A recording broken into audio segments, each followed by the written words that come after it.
So now we're not going to have the breakout session, we're going to have the breakthrough session, is that right? Yes. Yeah. It's the last session. So, now it's your yeah. chance to break through. Now or never. That's what you mean. No. Okay. Sure not. Yeah. Nibbana or bust, is that right? That's what Ram says. Yeah, well, after lunch, that's a challenge. After lunch is a challenge. It's more like you. Yeah. But sometimes. I just found the slide, so I just wanted to show that from this morning. We were referring to all the different words that were used here. So the skillful qualities that have arisen, that we want to make sure they remain. They are not lost, but increase, mature, and are fulfilled by development. So very nicely said there by the Buddha in Majjhima Nikaya 78, and in many other places. Okay. Good. 2 powers. All right. So we are going to basically continue on the same theme. And the idea is to go a bit more into detail about what it means to have the right effort in terms of right wisdom. Yeah, using wisdom instead of using willpower and all these kind of things. And this is one of the suttas I always like to use when I teach retreats or whatever, which kind of goes into this particular issue. So this is what it is, called the 2 powers. A Pali word for power is bala. So obviously if it is a power, bala, then it means that it's something important, right? It's something which, if you like, empowers the path, makes the path powerful, makes it work, make all the qualities come together, makes the mind powerful as well. This is an important point. The mind becomes powerful. Yeah, this is one of the qualities of the path, that the mind becomes really energized and enables the mind to actually see things in the right way. So the word power obviously means something special. Yeah, so when we talk about 2 powers, we're talking about something that enables the path to work properly. And so it's kind of fascinating. Yeah, what do you think these 2 powers are? Some of you know already. So these are, powers come from many different angles. You can talk about 5 powers, like the 5 pancha bala or panch indriya, yeah, same kind of idea.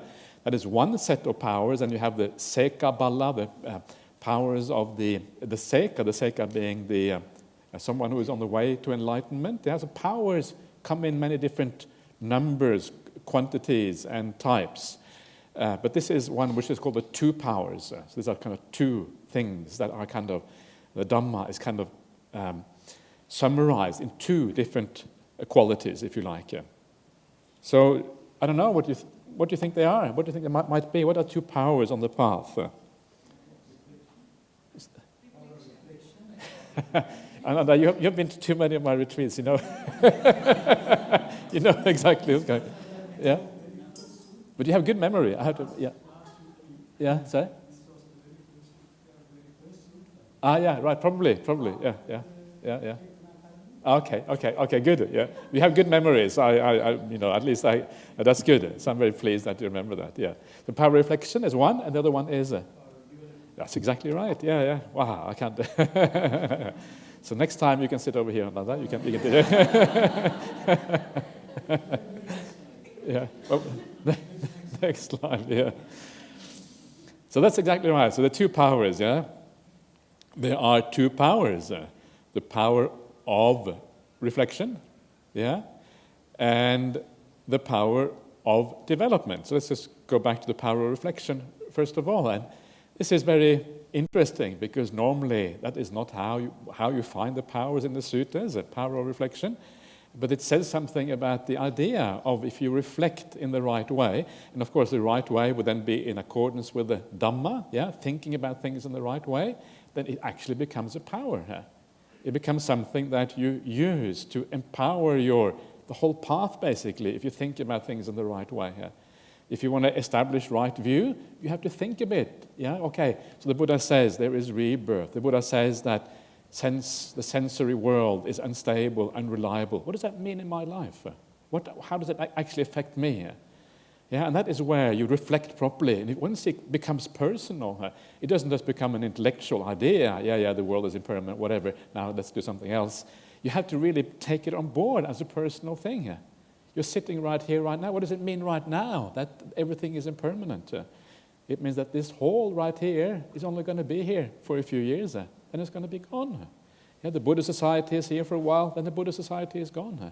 Australia as a nation is kind of temporary, here for a while, and it's gone again. Our relationships, all of this is uncertain. And it kind of, so this is how you use that reflection to remind yourself of the realities of life and how it affects you personally. It has to make it, you have to make it personal, otherwise it doesn't really work. It can't just be an intellectual idea without personal content, if you like. So the power of reflection is it's very interesting, and it's something that you don't hear that often about. Yeah, but then there's the other power, and this is the power of development. And this is bhavana. Bhavana usually refers to meditation. Yeah, it can mean more than that, but very often it refers to meditation practice. So what exactly are these two powers? Yeah, so let's just first have a look at the power of reflection, how it is defined in this particular sutta. Do you want to add anything, Venerable? No, yeah? Very good, thank you. Yeah, happy? Yeah, okay, Yep. yeah, good. Okay, very good. So what is the power of reflection? I already talked about it a little bit, but now we're going to say exactly what this sutta has to say here. It is when you reflect. Bad conduct of body, speech, and mind have a bad and painful result. So this is it sounds like a very simple reflection. Yeah. Again, bad conduct by body, speech, and mind have a painful result. How? Well, it is painful for ourselves and also for other people. Yeah, it's just generally painful and bad. So this is one thing. It is generally painful and bad. And of course, one of the things about the Buddha's teaching, it is that it's painful and bad, not just in this life, but also in future life, in this life and the next one. Yeah, this is kind of the issue here. So this is a reflection. You have to kind of really be clear about this, that these things drag you down, that they have a very negative effect. It is quite, there's a lot of contemplation to be done here to understand this properly. Because one of the things that you understand is that it has a bad result. And if you keep on doing these bad things, it will then, it kind of carries on into future lives. And you don't know what those future lives are going to be like. So you are kind of creating habits that you carry on in the future, negative habits that you then build up and you carry on from one life to the next one. And then the results come along as a consequence of that. Yeah? And you have a more miserable existence, a more miserable life as a consequence. So it's really, it's kind of, in the broad scope of things, if you get out of the idea of this narrow slice of existence, which is this life, and you focus out and you look at the kind of big picture, it actually is quite concerning, because you can see how these negative tendencies, which lead to bad results, and next time there may not be no Buddhism around, there may be no Buddhist society, you may not be reborn in a Buddhist country, who knows where you get reborn? Uncertain, you have no idea what's going to happen. And then these things kind of take over and they take you in the wrong direction. So you have to try to understand kind of the kind of broad-ranging effects of this. And you understand that every time you have a bad act by body, speech, and mind, every time you are letting yourself down, every time you're taking one step back in your spiritual practice. You can't afford to take one step back, because it means that the progress is slower. And if progress is slower, it means that the chances of reaching where you want to go are reduced. You cannot really afford to take one step back. Every step should ideally be forward. So you need to, and this is how you reflect about these things. And as you reflect, as you personalize it, as you make it your own, it starts to become a power. Yeah, that's why it's called a power. That's kind of the point of this. So this is what you think. So you reflect in this way. And as you reflect in this way, what happens? Well, obviously, as you reflect in this way, what happens is the following. Sorry. Can I add something? Please. Because I had to summarize Sutta Majjhima 20, how to stop thinking. And very nicely when it talks there about knowing the dangers, which is basically described here, it has two factors which come before. So it says, it is unskillful and it's blameworthy. So unskillful, in which respect? Of course, again, in the respect of right view, and blameworthy. Why is it blameworthy? I mean, we touched on this in the last sessions.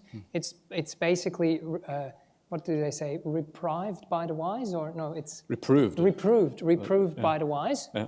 So that is kind of like the measuring stick. They often come as two factors before. Yeah. Okay, good. Yep. Yeah.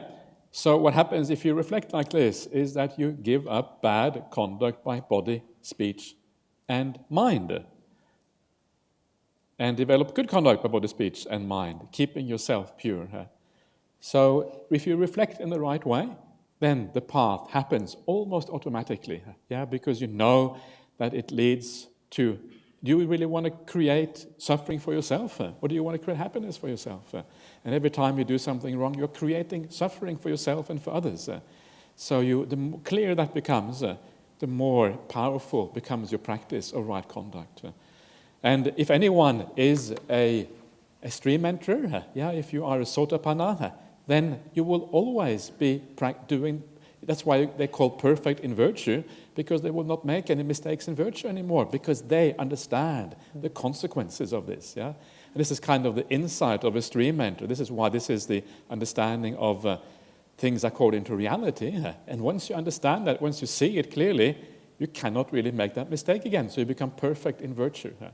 So we had to all try to become a bit more like stream enterers. Had to kind of develop that kind of stream entry approximation. We had to be approximate stream enterers. We should make a term for that, approximate stream entry here. So we kind of get as close as we can to the areas. It's like when Ajahn Brahmali says, it says, it's very beautiful, it says, pretend to be the Buddha. How it says that? I know, I find it a bit scary myself to pretend to be the Buddha, but it's a bit like that, So we try to idea, what is it like to be a stream enterer when you really are afraid of doing bad, because you're hurting someone, you're hurting yourself, and others, every time you do something wrong. And after a while, you become this, it's like the fire, the hot fire. You just withdraw your hands from the hot fire because you know you're going to burn yourself if you do that.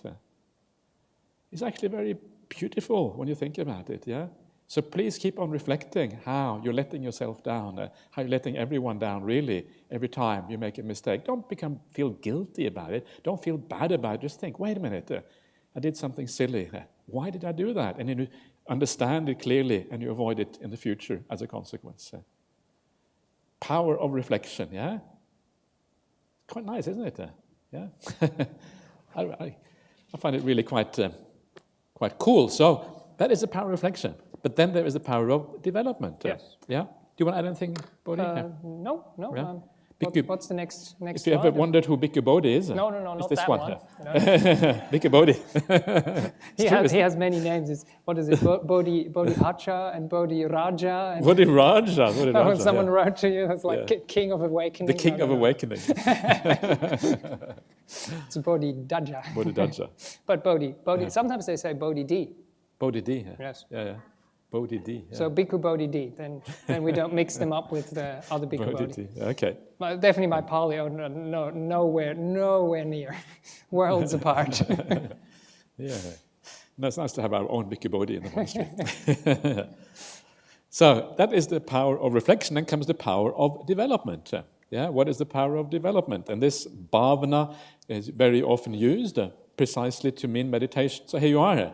It's when you develop the awakening factors of mindfulness, investigation of qualities, principles, energy, rapture, tranquility, stillness, and equanimity. You didn't see that? You didn't see that one. Equanimity. Immersion. Immersion is okay. We can use immersion. So this is all, as I mentioned before, this is all about meditation practice. It's starting off with mindfulness, going all the way to samadhi. And so we notice there are two factors.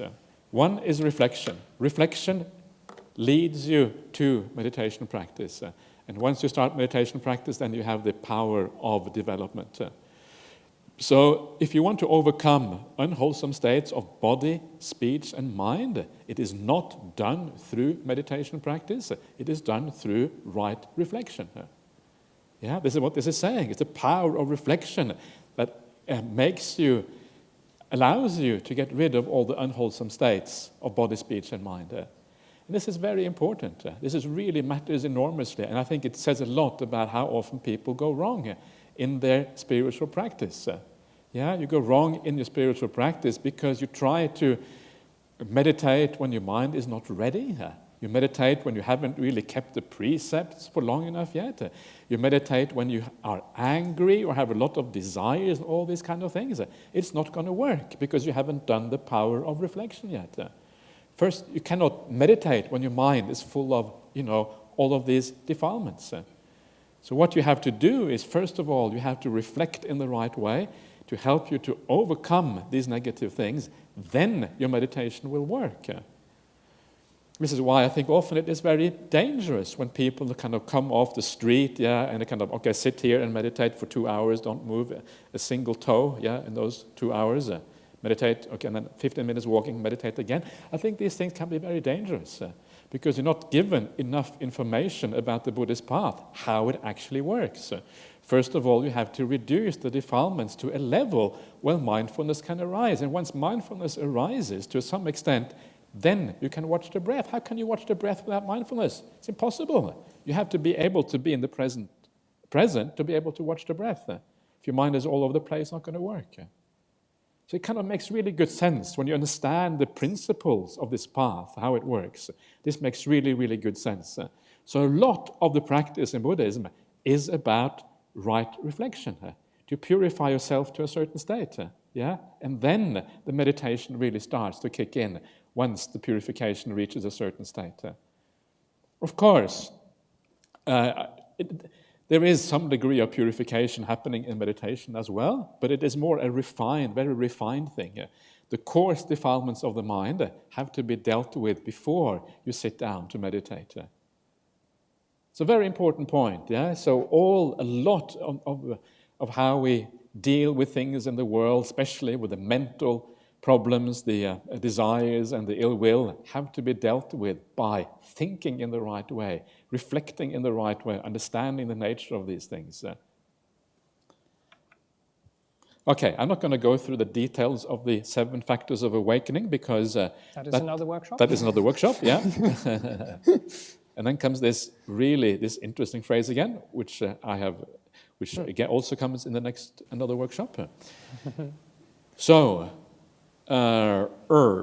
Yes, is contemplation something similar? Reflection, contemplation? Contemplation, reflection, yeah. Because very often, monastics are described as contemplatives. Ah, okay. So we reflect a lot? We should reflect, we should reflect wisely. We have to lead by example. Yeah. So, okay, now we come to Majjhima 19. Yes. Should we take a short break before we start on that one? Depending on how much I think we've gone for half an hour. Let's have a short break. It's going to... you can sleep for 5 minutes or meditate, depending on how you feel.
Okay.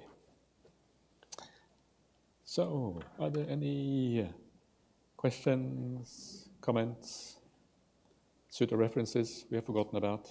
Please. Now is the time. Okay. I just want to clarify, in the Sutta, it says a stream enterer can still make mistakes by body, speech, and mind, but they will admit them straight away. So you were saying that they don't make mistakes, or? Well, they are called perfect in virtue, and I think sometimes they lose their mindfulness a bit and they make a mistake, but then they confess it straight away. Yeah, kind of the definition of a stream enterer. Yeah, so they do still make mistakes. So if they do reflect, they would definitely not make the mistake. But sometimes they might forget to reflect. Yeah, they kind of lose their mindfulness, I suppose. Yeah. Yeah, good point. Yeah. Venerable Minister. I was wondering about the use of the word restraint to translate the first part of right effort. I'm just wondering if that's somehow different from prevent.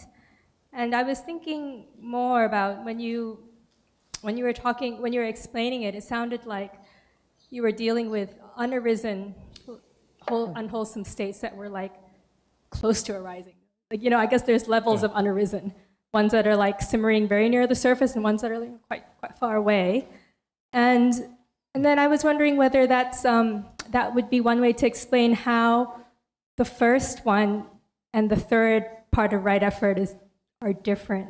Because another way of prevention is to just cultivate the wholesome states, since they're so powerful that the other ones just don't have any room to arise in your mind, for instance.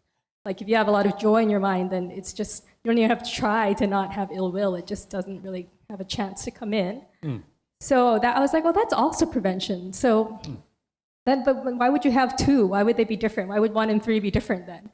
So I was wondering if you could speak to that and explain whether, I guess before my idea had been quite fuzzy that any kind of prevention counts as prevention under the first right effort. But now that I look at it more closely, it's like, oh, maybe it's then only, the first one is concerned mainly with the unarisen that are close to arising. Is that a correct understanding? I think that would be right, yes. It might be both, actually, but I think it's probably, that's probably the main one, that you want to stop things from, you can feel it coming, and now I better do something before it arises, But you're right, the two of them are similar, And if you cultivate good states, it will certainly block the negative ones, But I think the point is that, as always, these factors, they come in a certain sequence. And so it may be that you don't have all that many good states. So what do you do? Well, you may have many bad states. So you have to kind of start dealing with the bad states before you can even have any of the good states. So it may, so it's a matter of these kind of things will kind of balance each other out. And then there will be a point when you have a bit of good states, a bit of bad states. And then I think, sometimes I think you need to kind of work on both at the same time, because the thing is that tools get blunt after a while as well. So if you kind of focus only on the good things, then maybe after a while it gets blunt, so then you need to shift your focus, do something slightly different, which might be to focus on the negative qualities, and they will kind of help each other and build on each other. Often we need many tools to be able to deal with things because of the limited kind of sharpness, I suppose, of the tool or whatever you want to call it. So then that makes it sound like the third one, this developing, is quite broad. It's developing the whole range of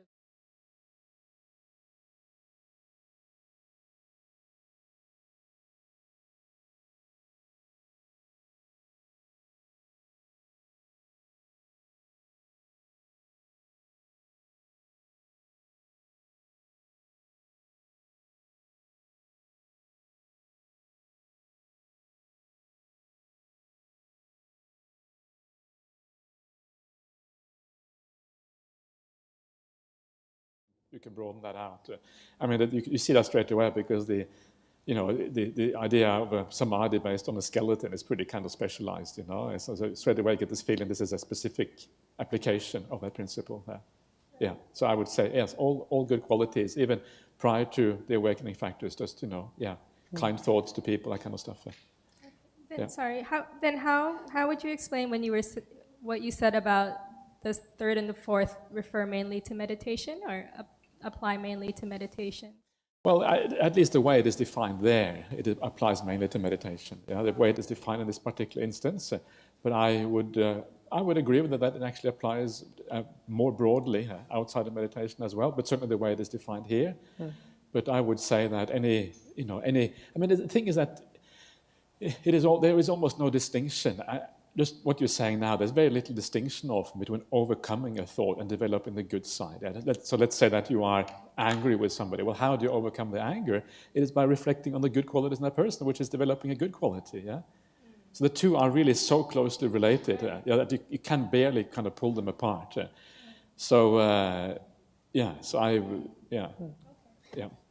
And the restraining is basically the holding back, and then you want to bring in something positive to eradicate it later down the track.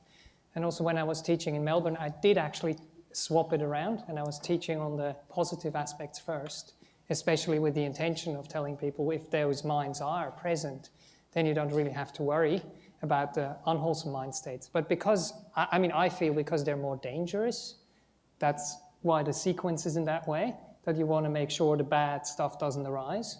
And that's why they come first, because they have more, destructive power. But if you're able to work on the other end, they're so powerful that they will have an effect on those things that they don't arise. So that would be a prevention as well. Yeah, especially when you come into samadhi and that kind of quality, then obviously you'll have a very powerful counteracting effect, yeah. Yes, please. I have a question about the right effort and the three characteristics. You were touching on how to reflect on impermanence in particular, to see so that you don't get attached. So in lay life, our lives sometimes are satisfying because we go towards sensual, whether it's food or happiness with your family, we tend to have that short-term pleasure. So then seeing impermanence in that is quite difficult. So I'm trying to see how the three characteristics fit into. You just look at impermanence, and also even in the 7 factors, you talked about investigation of principles. I wanted to know whether that was involving the 3 factors, and also in reflection. Is it just about that doing good causes good in the future lives and current life, or is reflection also reflecting on the anicca, anatta, and dukkha? Question. Yeah, good question. Many sub-questions in the question, actually. Yeah. Okay. But shall I maybe make a start at the start? You were referring to food, and sometimes people think, we shouldn't enjoy the food at all, and that's not the point. But we can have gratitude for the food, we can reflect on where the food came from, we can bring up wholesome mind states connected to that food, instead of thinking, when will I get this next time? And, having this kind of future thing happening. So you're grateful that the food is there, you're grateful that you can afford it, that it has been produced, then you're grateful that this body is working and you give it to this body, and then you're reflecting on eating in a wise way. And you basically stop it. For the monastics it says to make sure old feelings don't arise, isn't it? And no, what was it? Old feelings come to an end. Old feelings come to an end. New feelings so you had arise. hunger, yeah. So you make sure the hunger is alleviated, but no new feelings are created which kind of lean towards the future. Yes? Yeah. But I think in general that the 3 characteristics or anicca is a very important reflection, and it fits in with this, right in with this. The right effort is basically overcoming unwholesome states, and if you have attachments or desires and things in the world, impermanence is a direct countermeasure towards attachment and desires in the world, because you realize the world is out of control. How can you desire stuff which is out of control? It's actually very useful to remember that. And sometimes instead of thinking about it can be helpful to think about your family members as well. Yeah, to remember they're going to die one day. Yeah, we all know that. Sometimes you just have to face reality. Yeah, and when you remember that, then it makes you a little bit more. It kind of you get a bit more perspective. You withdraw a little bit. You don't get quite so involved. You don't get so angry when something goes wrong, for example. Because they're going to die. What am I getting angry with them for? It's kind of crazy to get angry with this. On your deathbed, are you going to get angry on your deathbed? If someone spills some milk, yeah, oh, why spilling milk in my room? You're about to die. You couldn't care less if they're spilling something. Yeah. So it is this idea of standing back a bit more, having a bit more perspective on things. So sometimes, actually, I think it's very useful to remember that your family members also are going to die. Everything in this world is going to have to go. Yeah, everything. And as you do that, you detach a little bit. That allows you to go deeper in your meditation, precisely because you detach.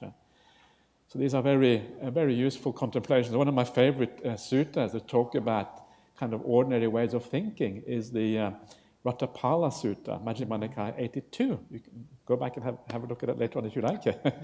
And towards the very end, there's a beautiful conversation between this monk called Ratapala and the king, King Kauravya. It's in one of these little kingdoms in ancient India. And it talks about 4 principles of the Dhamma. Yeah? And one of the principles is how the world is swept away. Yeah, the world, everything, there's nothing to hold on to. Everything is swept away. Yeah, and this is the thing. There's nothing to hold on to in this world. And the more you understand that, the more kind of, don't want to attach to this thing anymore. Yeah? If everything is swept away, everything is always being pulled out from under your feet. As soon as you try to stand, someone grasps the carpet and pulls it away, and you stumble. Yeah, and so these are very powerful reflections. So using impermanence will help you to deal with unskillful thoughts. And this is where the idea of vipassana, or they're not really separable, these things. All these things can kind of come together into one big blob called Dhamma. Yeah, the Dhamma blob. And then you practice. So it is very, very useful. And you will find that it actually leads to good meditation down the track.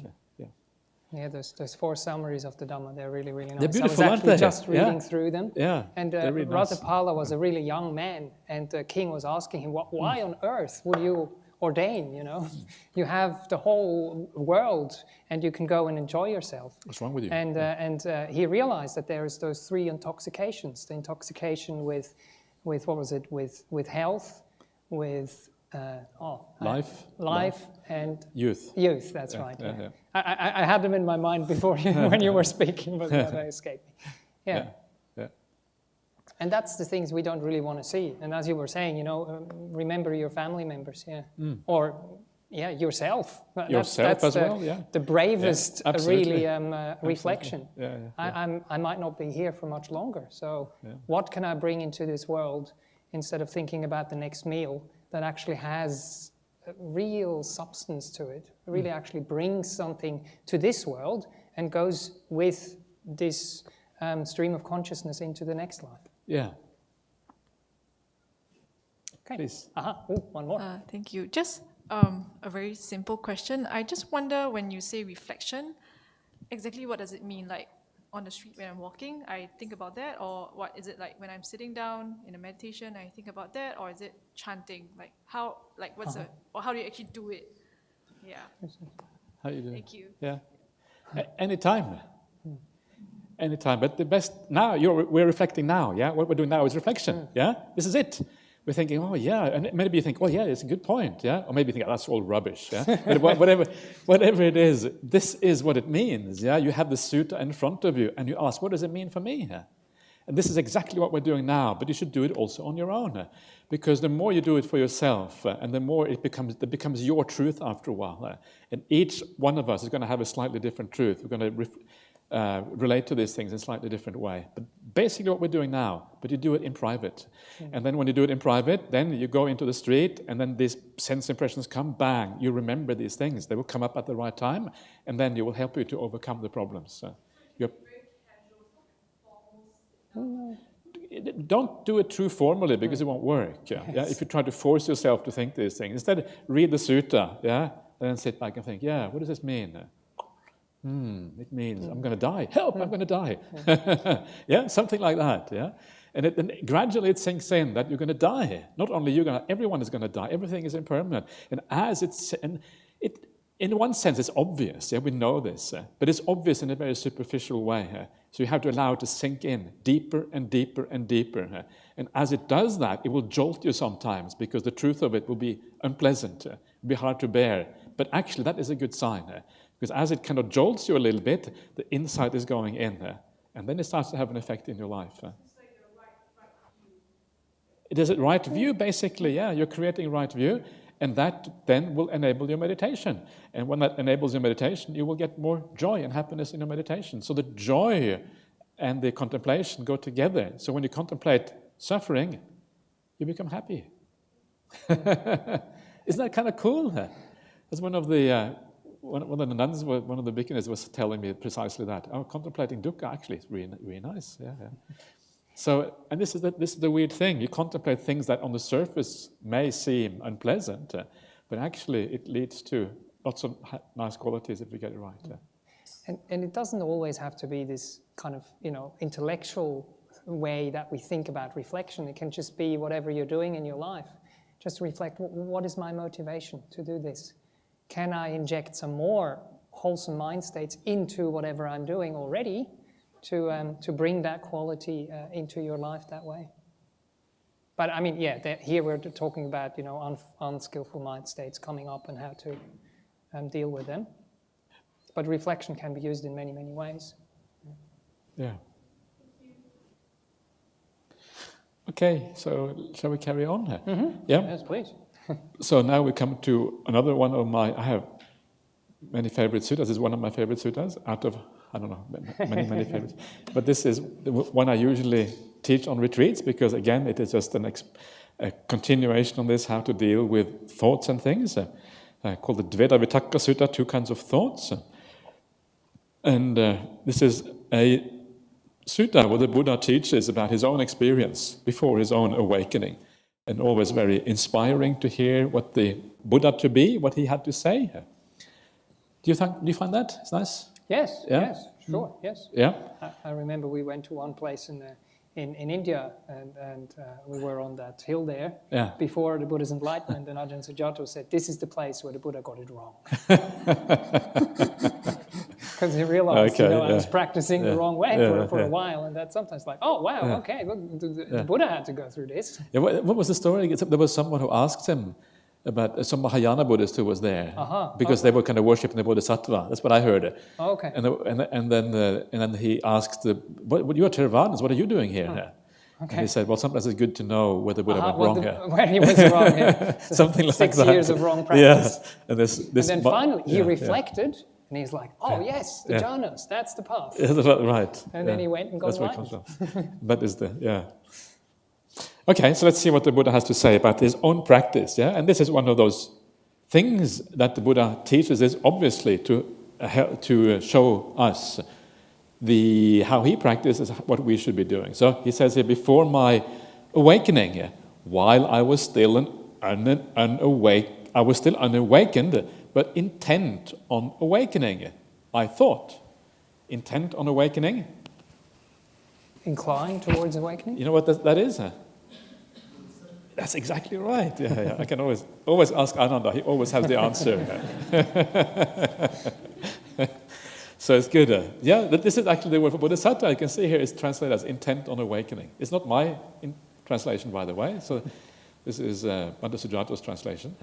So what did he think before his awakening? Kind of interesting, because if we can figure out what the Buddha thought before his awakening, if we think the same way, maybe we too can become awakened. Yeah, so this is kind of interesting here.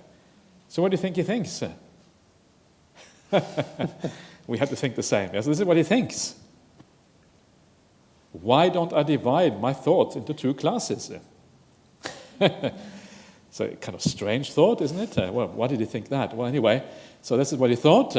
And so I assigned sensual, angry, and inconsiderate thoughts to 1 class. Yeah? And I assigned thoughts of renunciation, goodwill, and compassion to the 2nd class. So this is what the Buddha did before his awakening. He was dividing up his thinking into 2 groups. Yeah? And of course, the point here is that one group are the unwholesome thoughts that lead away from awakening, whereas the other group are the thoughts that lead to awakening. So this is what the Buddha was doing before his awakening. This is how you get awakened. Yeah. And we've seen this before somewhere for the people who've been part of this course. Yeah. So this Where have we seen this before? Samma sankappa, right intention and wrong intention. These things. I think I've translated a bit different. It's hard for people to recognize, perhaps. Okay, sure. Yeah, but that's the same idea, yeah. Yes. So you divide your thoughts into two classes, and the idea, of course, is then to focus on one class and not to do the other one. Yeah. So this is the first thing you have to do, is to do that. And then, I'm not going to stay too long on this because it's not that much time left of this workshop. So then, being thus diligent, keen, and resolute, I had an angry thought. Really, it's a thought of ill will, I think is the actual, maybe a bit more literally, but I had an angry thought. So this is the Buddha to be thinking. And you will notice there, being thus diligent, yeah, being diligent in this way, it refers to dividing your thoughts into two classes. That's what diligent means here. It's kind of interesting, yeah, because again, the idea that it's reflecting in the right way, that is what makes you diligent in Buddhism. The Pali word is appamada, I think, here, and diligent may be a good translation. You can also call it heedful. In other words, careful, circumspect in what you're doing. Yeah. So this is one way the Buddha to be defines diligence, dividing your thinking into two ways. This is what he means by keen and resolute. Yeah, practicing well. Kind of fascinating. It shows you again the importance of reflecting in the right way on this particular path. So as he was doing this, an angry thought. He had an angry thought. I understood. This is an angry thought. Thank you. So again, this may not sound earth-shattering, yeah, but of course the point is that knowing anger in all its spectrum, the whole spectrum anger is actually quite demanding. One thing is if you are really, really angry, you're irate and kind of raging with the world, of course you will know if that's happening. Yeah? But to know even the very subtle forms of, a little bit of kind of discontent or a little bit of irritation or whatever, and you may not even be aware of what is going on, especially when it comes to sensual thoughts. The whole spectrum of sensual thoughts can be very hard to know because they can be very, very refined. A little bit of attachment to something in the world, for example, is really part of the sensual realm. So it's very hard to know these thoughts fully, and that is why this actually is quite profound, to understand all of these things. So this is the first thing, you have to be able to recognize these things. If you can't recognize them, there's no way you can deal with them. So this is all in the sphere of reflection, right? The idea here, reflecting on things in the right way. So you understand this, what do you do next? Well, this is what you do next. Once you understand, once you are aware, once you have the mindfulness to see this, he thinks it leads to hurting myself, hurting others, and hurting both. So you understand that anger has this negative consequence. You're hurting yourself, you're also hurting others, and you're hurting both. And again, this is similar to what I was talking about before. Power of reflection, understanding the suffering consequences of bad actions by body, speech, and mind. You hurt yourself, because you are basically anger tends to lead us to do bad things, and even if it doesn't do bad things, it's painfully bad, or it leads to bad consequences maybe in a future life. It certainly is bad for others. If you're angry, nobody likes to be around an angry person, and you tend to do bad things to others, and it's bad for both. Both parties suffer in this case. And the more clarity you have about that, the more repelled you will be by anger. Anger will just be, I don't want to go there, because it just leads to so much dukkha, so many problems. This is one way of thinking, so that you can see it's all about reflecting. It's about understanding the problem with these things in a deep sense. That is what it is about. It blocks wisdom. That's really bad, isn't it? Is anyone here who doesn't want to be wiser? Is anyone here who prefers to remain really foolish? No, nobody wants to be foolish, because wisdom is a kind of a very high faculty that allows you precisely to see according to reality, to understand the world as it is, to understand where real happiness is to be found, and all of these things, all the beautiful things in the world come out of happiness. So anything that blocks wisdom, by definition, is bad, really bad, Not okay, but bad. So it blocks wisdom. I think for me that's really kind of, angry. When you're angry, you have no idea what's going on. You are biased. Your mind is going in the wrong direction. You're seeing things really wrongly when you get angry with things. So it's on the side of anguish. Basically, it means that it's on the side of suffering. Yeah, if you have vigata, I think the Pali word is here, vigata pakka, on the side of anger. It's a bit, maybe not kind of a super clear translation, but it basically means that you tend to be anguished and suffering when you get angry or have too many desires and things. And the last one, it leads away from extinguishment. It leads away from nibbana. Whenever you get upset or angry or whatever, you're heading in the wrong direction. It's like entering the freeway, where it says, stop, go back, you go in the wrong way, and all the cars are coming against you. It's kind of the leading away from extinguishment. From something like that anyway. I'm not sure if that one works, but... So this is the idea. So this is the reflection, So what happens when you do this reflection? Do you want to add anything? No, I will be going through some of the stuff in my slides with pictures as well. Okay, good. I better hurry up to get to your slides. No, that's fine, that's fine. Right. So this is... So what happens when you think like this, And remember, these may sound obvious on the surface that these things are true. All of you may agree on this, but remember these kind of reflections have a lot of depth to them. It takes a lot of right reflection to really allow these to sink in a deep way. That is the hard part here. So what happens if you do it in the right way? Well, this is what happens. The Buddha to be says, when I reflected that it leads to hurting myself, it went away. If you reflect properly that anger, sensual thoughts, worldly thoughts, when you reflect properly about these things, that they actually are hurting yourself, it just disappears, it goes away. That's the power of reflection. It just goes like that. So this shows you the power of these things, if they are done properly, but you have to kind of build it up over time. This is why it is quite profound, because it actually leads to the abolishing of these thoughts. What was it called again before? Obliteration. Obliteration, yes. The obliteration of these thoughts. Elimination.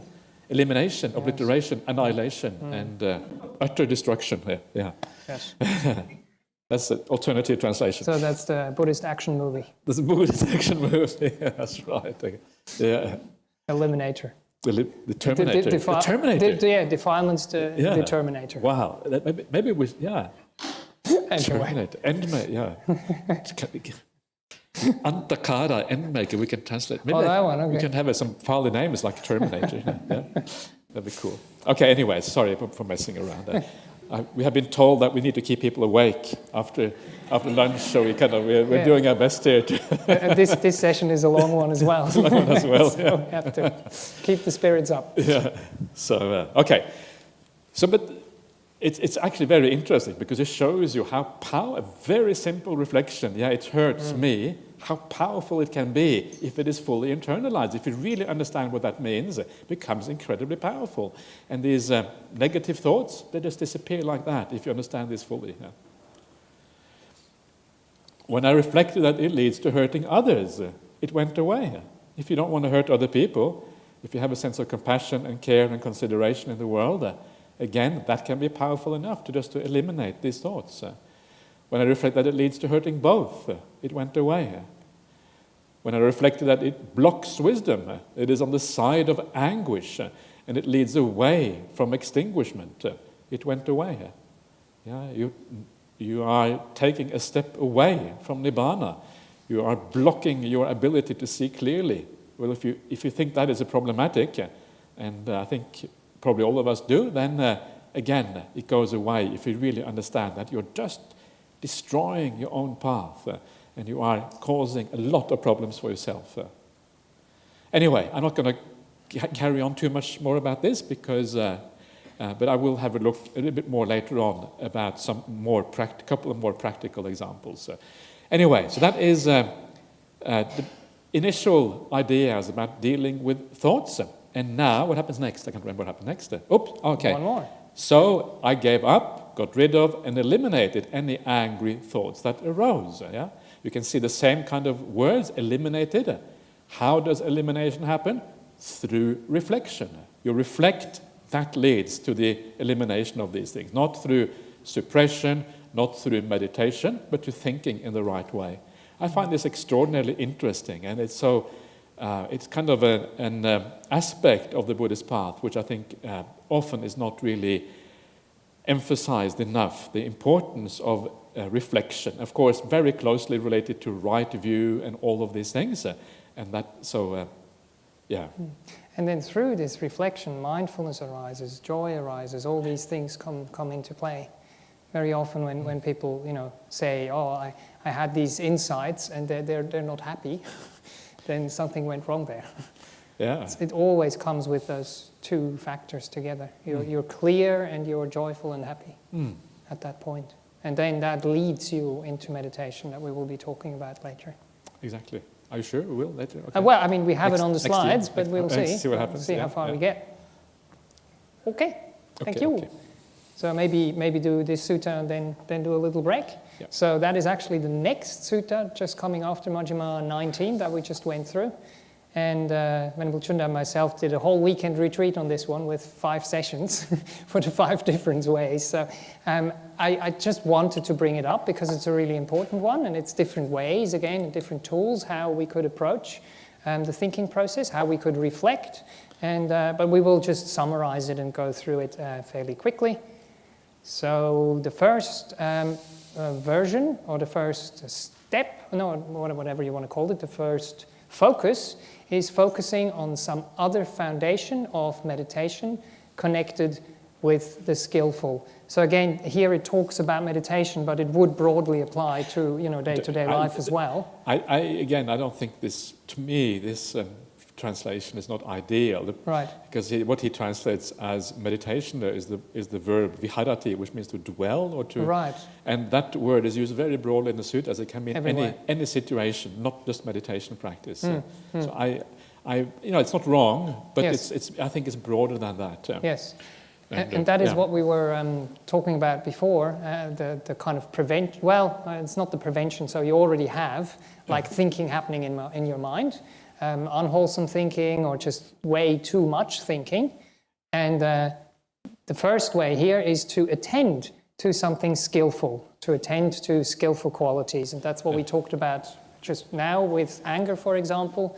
So you have a certain focus on one aspect of that person or of a situation, and then instead of attending to that, you apply your mind in a different area and attend to the skillful qualities. And then at the end of the sutta, it says the same thing. If you do that, then the unskillful thinking does disappear. Yeah, so the background here is that you are thinking something unskillful and you Yes, want to get away yes. from that. Yes, that's correct, yeah. So that's, sorry. So even the title of the sutta is it's mostly about how to stop unskillful thoughts, really. Thoughts. Yeah. Okay, Yeah. I just took Ajahn Bhante Sujata's translation The there. translation is correct, but... Sure. Right, so that's first way. Yeah. Second way, examining the drawbacks of those thoughts.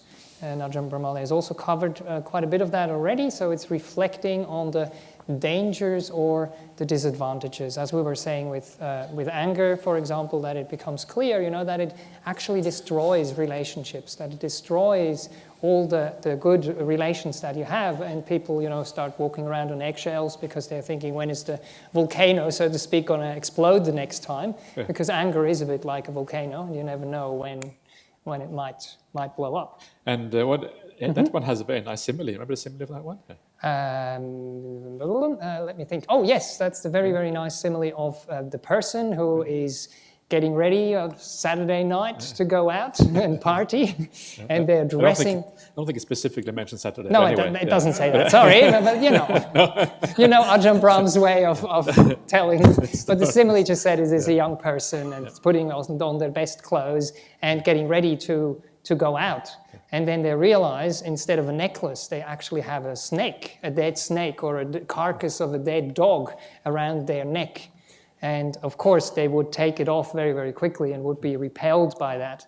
And the simile is kind of like the beautiful body is like the beautiful mind, which has all these beautiful qualities. And then there is this unbeautiful quality that is on this beautiful body, and you want to remove it as quickly as you can. Yes, that's the simile that Buddha uses there. And yep, good.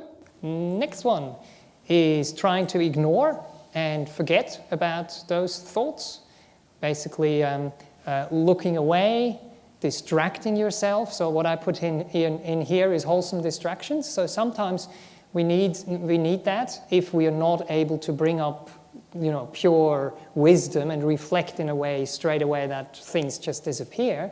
We realize, I'm in an area which is dangerous or which is unwholesome, and I'm focusing on things that I shouldn't be focusing on. To apply your mind to something else, but to something which is distracting. And wholesome distractions, can be going for a walk, meditating, of course, if that works. If you are meditating, you could just be putting your attention back on the breath. On the breath, yes, correct, yes. Whatever the object is, yeah. And that will help you to turn away from that one thing that is trying to pull in your attention there. What was the simile here? I forgot now. What is the simile there again? Can't think of it now. No, I don't think so. The bronze dish. No, that's something else. The third one is the slowing down. It's more like it just says shutting your eyes and looking away. away. That's what it says. Yeah, that's right. Yeah. Bronze dish? I don't think so. In the sutta. No, I don't think so. Yeah. Might be in another one. Okay, number 4. Focusing on calming the will behind thinking. And that's Ajahn Brahmali's translation when we read through this last time. So sitting back and watching the fireworks, or sitting back and watching, basically joyless awareness. So just making sure you're not engaging in that process. I'll be talking about that a little bit more. Like if there is a fire which is fueled by all these unwholesome things, to make sure that the fire is not being fueled more. That we kind of let it burn out, so to speak. And that sometimes needs a bit of patience. And then the 5th one that very often people bring out and say, see, here, Buddhism wants to have you be forceful and squeeze and squash and torture mind with mind. So basically overpowering an unwholesome mind state. But the way I look at this, it's the last one in the sequence. So I do see it as the last resort, so to speak. And it's sometimes you might have gotten into situations where you are aware of your defilements, where you are aware of what unskillful mind states might arise in a certain situation, but you're in that situation and it's coming on. And then you have to do something very quickly and sometimes a bit forcefully to get you out of that situation, to get you out of that mind state, that you don't do something silly. But the important thing is that once you've done that you don't carry on with the same strength of squashing and squeezing and torturing. After you've done that, you go into the protection mode, in the reflection mode, and try to find out what has happened, why has it happened. So the simile, which is not in the sutta here, but the one that I usually use is the little child that runs into the street in a dangerous situation. So you have to, as a parent, get in there, grab the child and be quite forceful because it has to happen quickly, but you are trying to protect the child, get it out of the situation, and once that has happened, then you calm down and you explain what has happened, basically. Yeah, here it talks about one man drowning another man, basically. And what is it? Taking on his shoulders and pushing him down. Oh, there's no water involved, but yes, beating and pushing the person down. Quite violent, actually. You don't see that often in the suttas. Sorry, you want to say something? No, that's what they say. If you are just about to kill someone, please don't. That's the right time to use this particular method. Yes, it's really going to go use willpower. That's the right time to use willpower. Have to get out.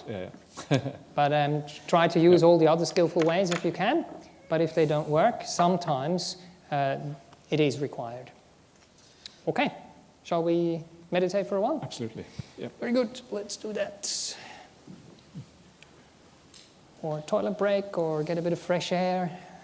We're aware it's a long one. There's more pictures and entertainment coming afterwards to cheer you up, hopefully.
Okay, yeah. Everyone, any questions or comments by anyone? Anyone want to say anything? Yeah, okay, please. Yeah. I have a question about this slide. I think number 5 sounds very violent, but what actually are we doing? Is it possible that you can give like a worked example? Like if I'm fantasizing about food, for example, how would I use this to combat you wouldn't the use number 5. All right. This is the last resort, as I was saying before. I see, okay. So if you know you are sick and you're on the way to the fridge and you want to go and stuff your face and you've tried all other reflections before, Right. distracting yourself, seeing the danger in the things, what else was in there?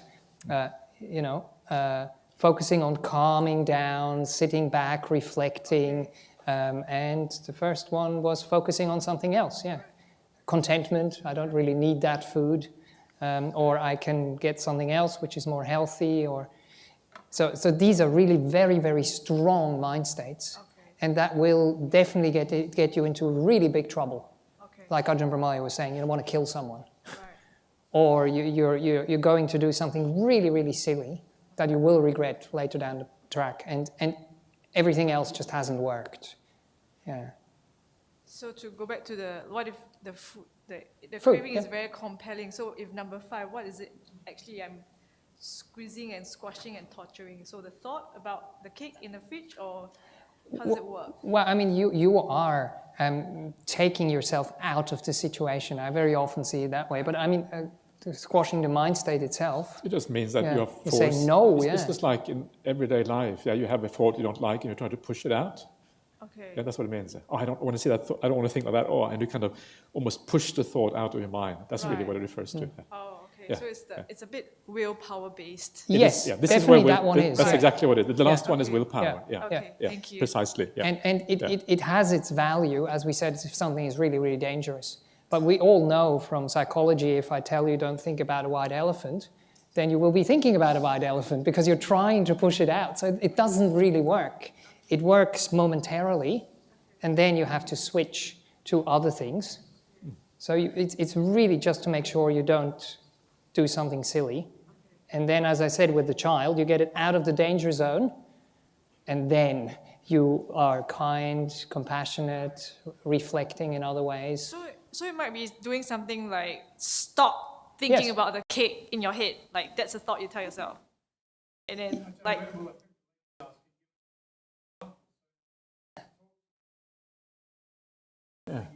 Yeah, but it doesn't give you a mind state. It doesn't say, I want cake. Yeah. Yeah. Is it? yeah, like what do you actually do? Like so let's say I'm diabetic Yeah. and I eat that cake, I will die, Right. So what is it like? But the craving is very strong. So what Sure. does it actually do? With Well, your it's thought? just like when you have a thought you don't like in ordinary life. Yeah, you really don't want it, and you just kind of push it out of your mind using force, using willpower. Yeah. Okay. And then, don't want to think like Okay. that. And this, I think, this is quite common. I think almost most people do that sometimes. You are kind of maybe with somebody and have a really bad thought about them while you're with them, and you push the thought out of your mind because you know this is going to lead to trouble unless if I think. Yes. So there's that force of the mind on itself to kind of push the mind state out of your mind. Yeah. All right, thank you. Yeah. Ajahn, I have a question. Yes. I can't remember the sutta reference, but there are in places there is the mentioning in relation to effort, arambhaka dhatu, nikkamana dhatu, and parakrama dhatu. Are you able to just explain those for us? Well, yeah, these are things that just talk about effort. Dhatu is like element or property or something like that, depending on how you translate it. And these other words, they have all to do with kind of just effort, really. So this is the effort of exertion, the property of exertion. It means that there is such a thing as exerting yourself and applying yourself in a situation. And that can be many different ways, but I think one of the main ways of application is, again, I think, towards wisdom. Yeah, you sit back, you reflect. Well, what's going on here? What's happening? How can I look at this in a different way? Why am I getting upset with this person? Yeah. I'm getting upset with it. You don't judge yourself. You don't become bad, because you realize everybody gets upset sometimes. You don't judge yourself. You think, why am I getting upset with this person? And then when you reflect on that in a cool way, without getting angry with yourself, you see the underlying problem, what's going on. Okay, it's because I am seeing this quality in this person. That's why I'm getting upset with them. They are kind of treating someone else badly. I don't like that. So what can I do differently? And you can just remember that conditioning is like that. They can't stop themselves. They have to act in this way because of the past or whatever. And then you shift your attention by reflecting in a new way. And suddenly you don't get angry with them anymore.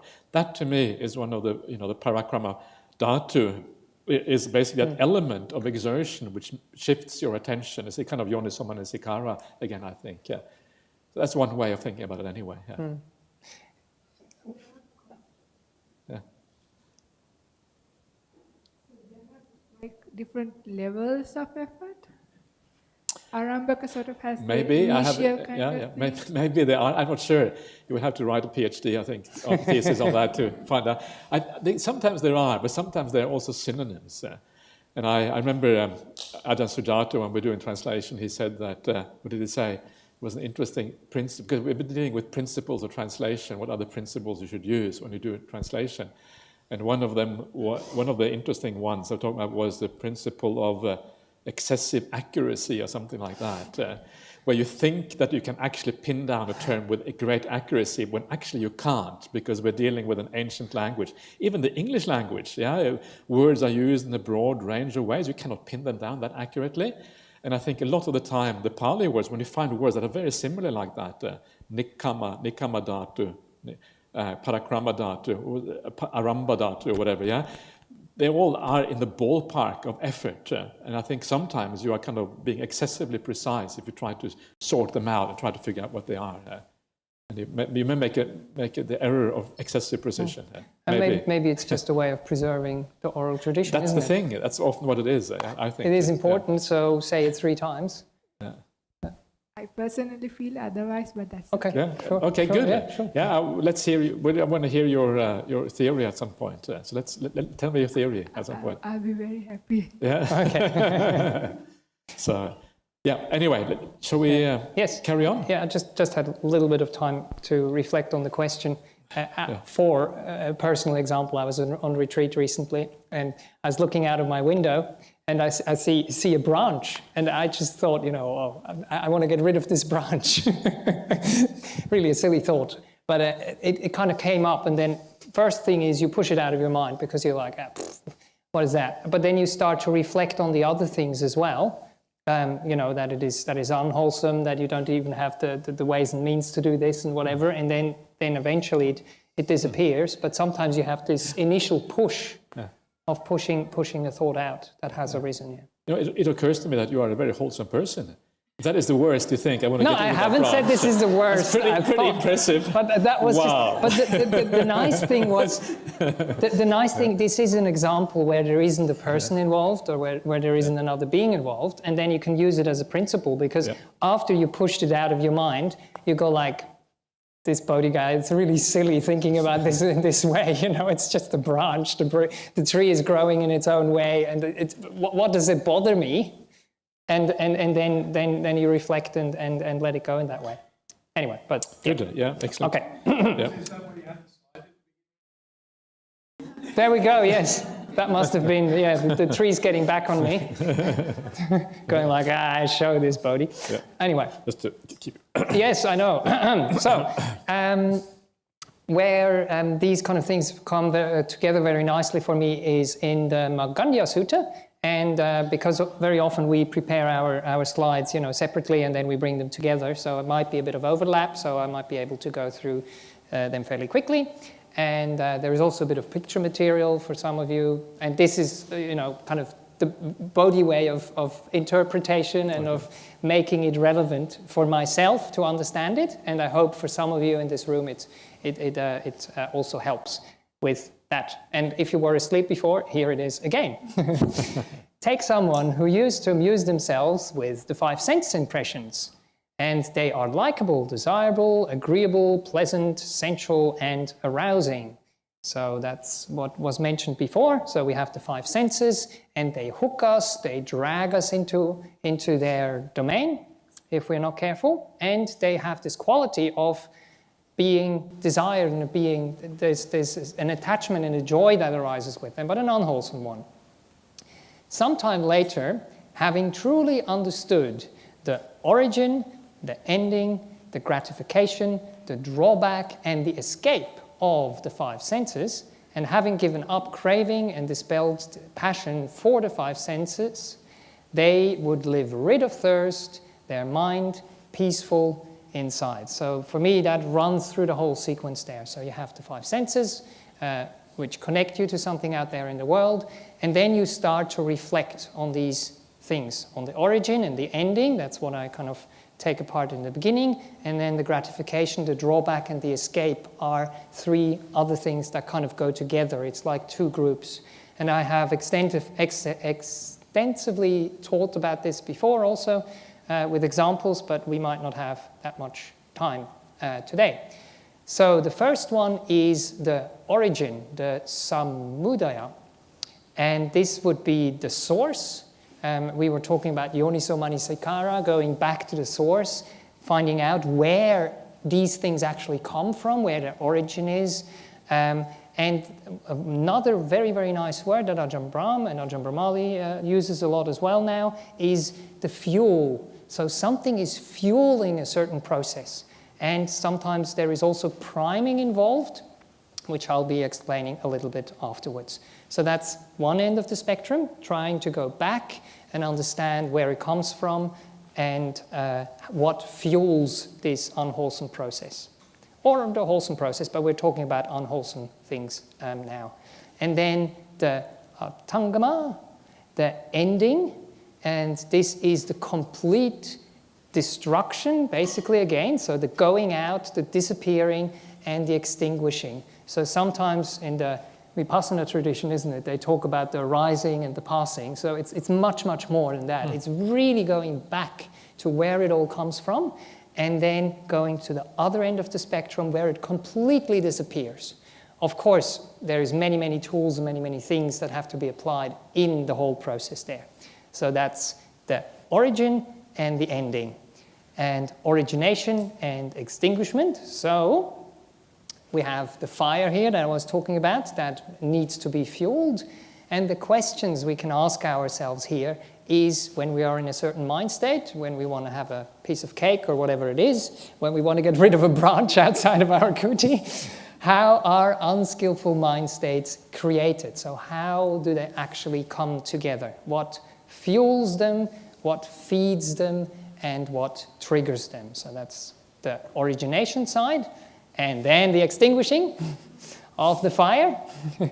That is what diminishes those unskillful mind states in the first run. So if we have a lot of wisdom, then we have lots of fire brigade there, and they come in and the fire goes out. Is that the Buddha on the ladder? Well, I don't know. I mean, the water would be the wisdom, but the Buddha is gone. What is your interpretation of the simile here? Who's on the ladder? Ajahn Brahm?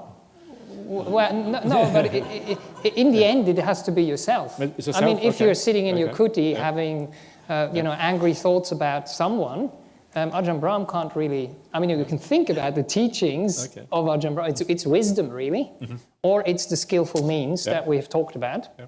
So that would diminish, and then, of course, what makes them fade away and vanish altogether.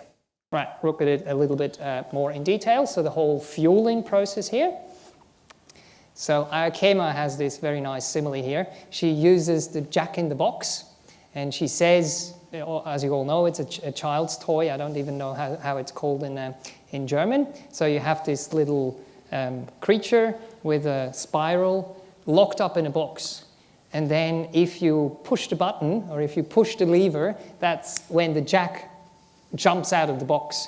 So she would always say the jack is the representation of the defilements that are within our hearts, within our minds.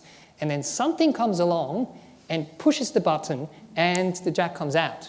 But now, what is the problem? Is the trigger the problem? Or are the defilements the problem? Because if there are no buttons to be pushed. If the box is empty, you can push as much as you want. So that is the understanding of when there is fuel, there will be a fire. When there is no fuel, there will be no fire. So that's why, for example, in places like the monasteries we take care of the fuel load in the forest. So if there is no fuel, if our whole monastery, as Ajahn Brahmali sometimes suggests, is made out of concrete, you can have as many lightning storms and whatever you want, there is no fuel. If there is no fuel, there won't be any fire. So, of course, this is the ideal situation. This is like, try to find the buttons on the Arahant. Sorry, no buttons there.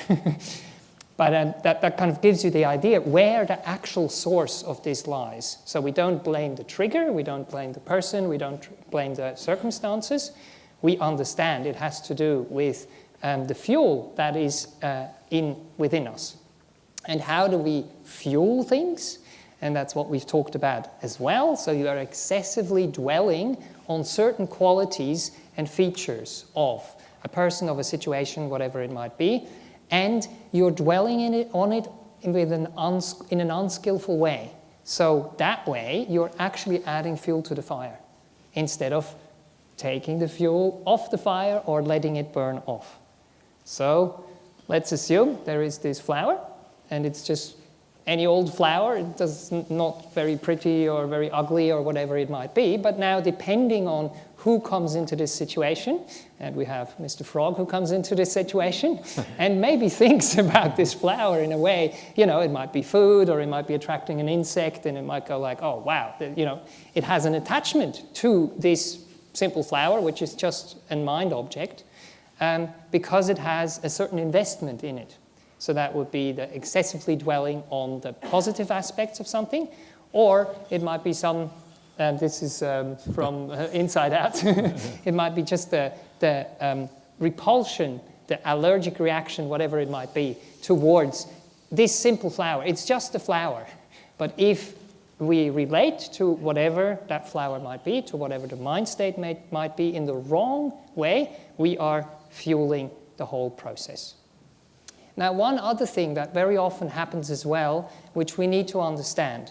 A trigger is something which sets off a situation, but very often the trigger, as I said before, is not the actual problem. So you have a priming process, and then after the priming has happened, the trigger happens, and then there is an overreaction. So something happens in your life, and if you were in your right mind, if you were balanced, if the priming wouldn't have happened before, you wouldn't react. And that is something you can actually see on the Buddhist path over time. You had things in your past that will set you off for sure.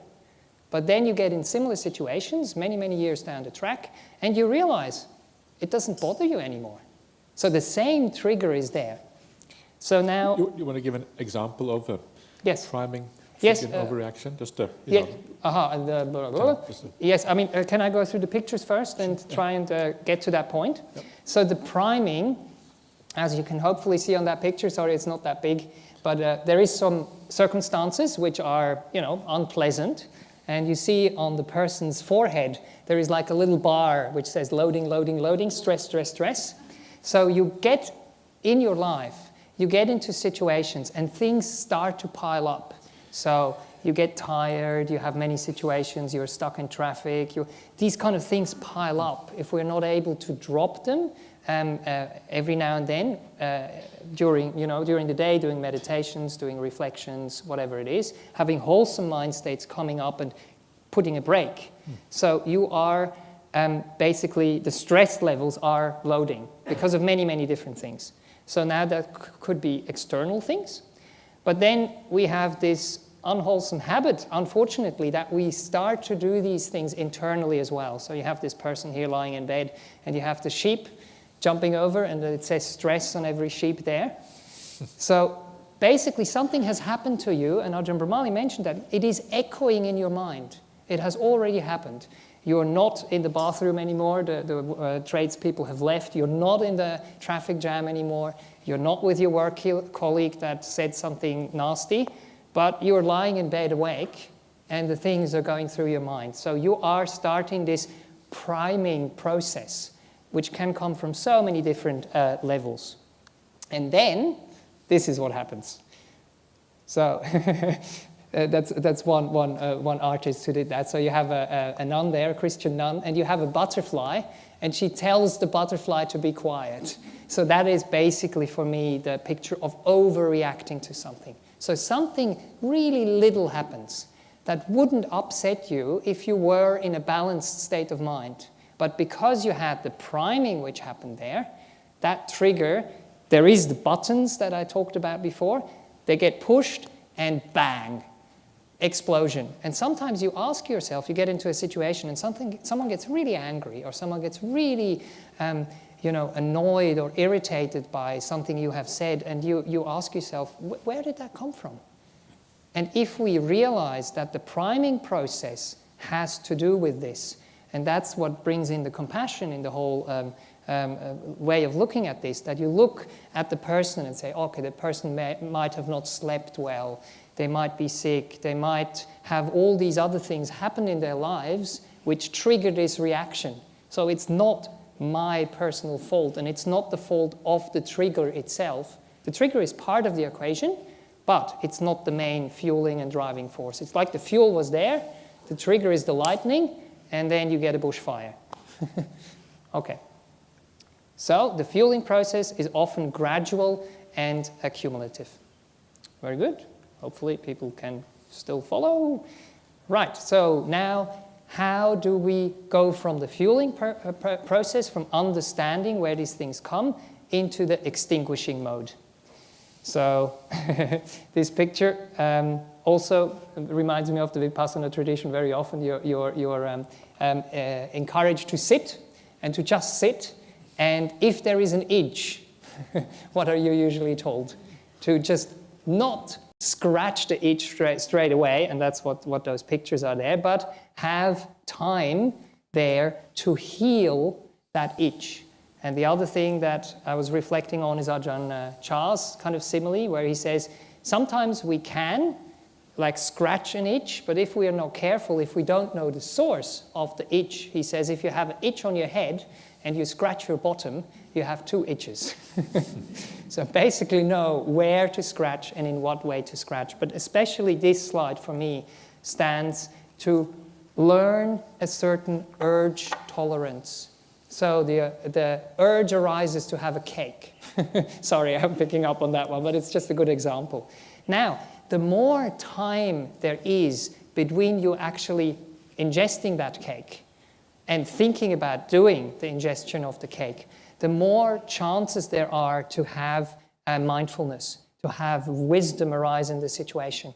And the simile I often like to raise here is the unfortunate circumstances of people wanting to take their lives, and the amazing effects of having a simple sign on a bridge which says, please call this number. Or having a simple act of someone driving past that person and smiling at that person, waving at that person. And it changes their mind to such a degree that they don't actually jump off the bridge.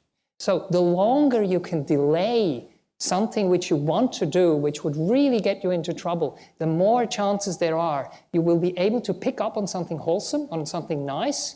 You will have that urge tolerance. You will have some time to reflect. Something comes into in your mind. There is this example Ajahn Brahm says of someone he knew very well and he wanted to hang himself. And then he hears on the radio Ajahn Brahm coming on and talking on an interview. And he said that really just turned his mind around straight away. Okay, really? And he didn't do it. He had the news ready and everything. I mean, again, these are extreme examples, but it gives you the idea, if we learn to be with unpleasant things, if we learn to be with unwholesome mind states without interfering with them, without following them, then we have this time to be able to see the fire slowly, slowly die down. So we are basically stopping to add fuel on the fire. And then the fire slowly, slowly burns out. But if we have wisdom, then we can put on water on it at the same time. Sorry. Yeah, so basically what you're saying here is that if you, for example, you feel angry about Yes. something, or you have some kind of desire, these are very often very compelling. They are. And they're kind of saying, act now, that's what they're saying, act exactly. now. But you don't do that. And you learn instead to stand back and to watch. It's a bit like mindfulness, really. Yes. Mindfulness, you are aware of what's going on. Right. And then if you are wise, you can even use those tools. Those tools you talked about before to even overturn them. That's what is coming next. But the first step is really stepping back and watching. And that was one of those how to stop thinking. And if you don't do that, you can't inject reflection and wisdom in the whole picture. So that is one way, learning to have urge tolerance or to serve your urges, as some people sometimes say. And one of the things that Ajahn Chah suggests here, if you have one of those mind states, whatever it is, you put the thingy on the dots there, how long can you be angry, lustful, resentful, whatever, for? And I put some funny pictures in there because very often things that Ajahn Brahm and Ajahn Chah say are kind of funny, but they have a depth to it. So you try to beat your record of being angry for the longest period of time as you can. And if you do that, it again takes the compelling nature out of the picture there. And what happens next is you are injecting some humor. And that very often happens to myself. If I sit in my hut and I'm angry about a situation or angry about a person, I don't know about yourself, but for myself, there is a certain silliness about it. And I go, now, my goodness, this is silly what you're doing here. And you inject humor. And humor always gives you space. Humor is one of those tools which takes the self and the compellingness out of the situation. Anyway, that's my experience. Which means you are starting to step back and to widen your lens. And this is the simile of the hand from Ajahn Brahm that most likely all of you know. So if you have a problem and the problem is your hand and your hand is right in front of your face, all you're seeing is your hand. And all you're seeing here is this daisy flower. But if you put it into perspective, if you put your hand where it belongs at the end of the arm, then you can actually see everything else which is happening around you. You still see the hand. The problem hasn't disappeared, but the problem is not everything and nothing else that you can see. You actually have perspective. You see ways how to get around. As we had that picture before, you see the door. You don't try to walk through the wall or bang your head against the wall. So you put it into perspective and you realize there is a whole lawn and this flower is just one little piece of the whole story. And that's with anger. You start to focus on the beautiful parts of those people that live with you in the monastery. You reflect about the silliness, and then you realize, oh, it's not such a problem after all. It's just a problem because I'm taking it so personally. So you're gaining perspective, and you're getting a healthy distance that way. Then you inject kindness, and that's what I talked about before, which I feel is very important, which comes along with the wisdom as well, so that you are giving space and relaxing around it. And that's something that I'd like to do in terms of what is happening in the body as well. So if those mind states arise, instead of getting carried away in the thought process, to try and see, how do I perceive these things in my body? Where are they? How they manifest themselves? And very often it's something which is hard and clenching and uncomfortable. And then you can try to find out where in your body it is and to give that space to relax around that emotion at the place in your body where you find it. And that will give you that space and the vastness, like this picture of the valley there. And then the other one, of course, very, very important, not to make it personal, to try and beat yourself up, or to that way take away the whole pressure of the whole situation. And then very often you actually see that, again, that little grain or whatever it is, if you give it space, if you put it in a glass of water, it can dilute and it can spread out. There is the same amount of salt, but it's not as solid anymore. It starts to dissolve, and it's not such a problem anymore. Okay. Shall I go through the next ones, or shall we do a break? How are we I think we have to finish by 2:30, we have to go through, so we okay. might as well just carry on, I sure. think. Yeah. Okay, sorry. Yep. I hope I can carry on. Oh yeah, there was one more, and that's also what I feel is very important. Sometimes we feel, we have to grit our teeth, we have to get through something. If we are in a difficult situation, get out of the water, but also please reach out. Reach out to the teachings of the Buddha, reach out to your friends, reach out to the monks, to the nuns, and to get some support, or reach out to a friend or a professional also, if that is required, to walk out of unskillful patterns in your life. Right, reflections recommended by the Buddha. So now we're going into those three, and they stand for gratification, danger, and escape. So let me explain in a bit more detail. Please use this framework if that works for you. I don't have time to actually take one example and take it all the way through. But what is important is we first have to understand what is the sweetness in this. What feels good about it? What is the pleasure? What is it that we fall for? What is the fuel of that whole situation again there? And very often, if we talk about mind states that are kind of unpleasant, like anger, people go like, hey, what do you mean? Is there gratification in anger? Is there gratification in some of those mind states that don't actually feel that nice? And of course there is. Otherwise we wouldn't engage in them. If there weren't any, then we wouldn't even bother. So anger has a certain justification, as Ajahn Brahmali said. Or you kind of really feel, I have to tell this person. If I don't, no one else will. So there is something gratifying about it. You feel in control about the situation, whatever it is. So please do these reflections for yourself. So you ask yourself, what feels good about this unwholesome mind state? What does it promise us? Very often we have a promise. So we think when we're angry and when we really tell the person that they're actually going to change. Really? Very often it doesn't actually work that way. Or why do we fall for it? Is it a habit that we have from the past? What attracts us, basically? And then the important one, but it comes after understanding the gratification and not indulging in the gratification, is the danger and the problems, the drawbacks. So you ask yourself, what feels bad about it? Where does the problem lie? What's problematic with anger, as we were saying? You lose your friends. You really regret what you do. And what are the drawbacks? For yourself, for other people. I mean, we talked about this, the hurting of people, the hurting of yourself. And then the escape would actually already be out of the situation, but very often you need the way out and you need the antidotes.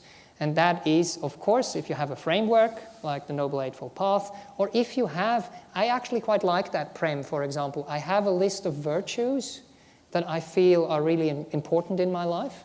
Rather than focusing on the problems that much, I just say, what are the virtues? What are the things that I'm striving toward or that I'm trying to grow and develop within myself? And then every time I come in a difficult situation, well, not every time, but if I have the opportunity, what is the gratification? What is the danger? And then what is the wholesome quality that I want to develop in this specific instance? Is it patience? Is it kindness? Is it whatever it might be? Is it generosity? Is it contentment? And then practice that part to overcome. So how can we get away? How can we overcome and abandon? That's right. And what is the antidote and the cure? I think I spoke about that. Very good. So that was lots of pictures and lots of thoughts that hopefully make sense to some of you and hopefully are useful when things do arise into in your day-to-day life.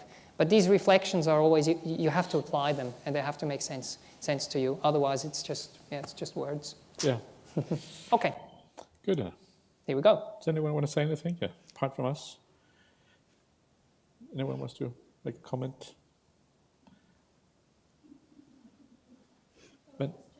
Last chance, okay. Okay, yeah. Promise will be short. But just wondering if you could comment on or contextualize one of those Ajahn Brahm quotes that you hear him say a lot about how wisdom never comes from thinking, only from silence. And here we are talking about, oh, reflection, it's a power, it's great, gotta reflect, and it does lead to wisdom. So whether that he's talking about the later part of the path, like the higher level of wisdom can only come from silence. But actually, in the beginning parts of the path, the reflection is, you're saying it's the main strategy for giving up unwholesome states of mind so you can get into samadhi. So that actually in the beginning, thinking is key and important. And if you could speak to that.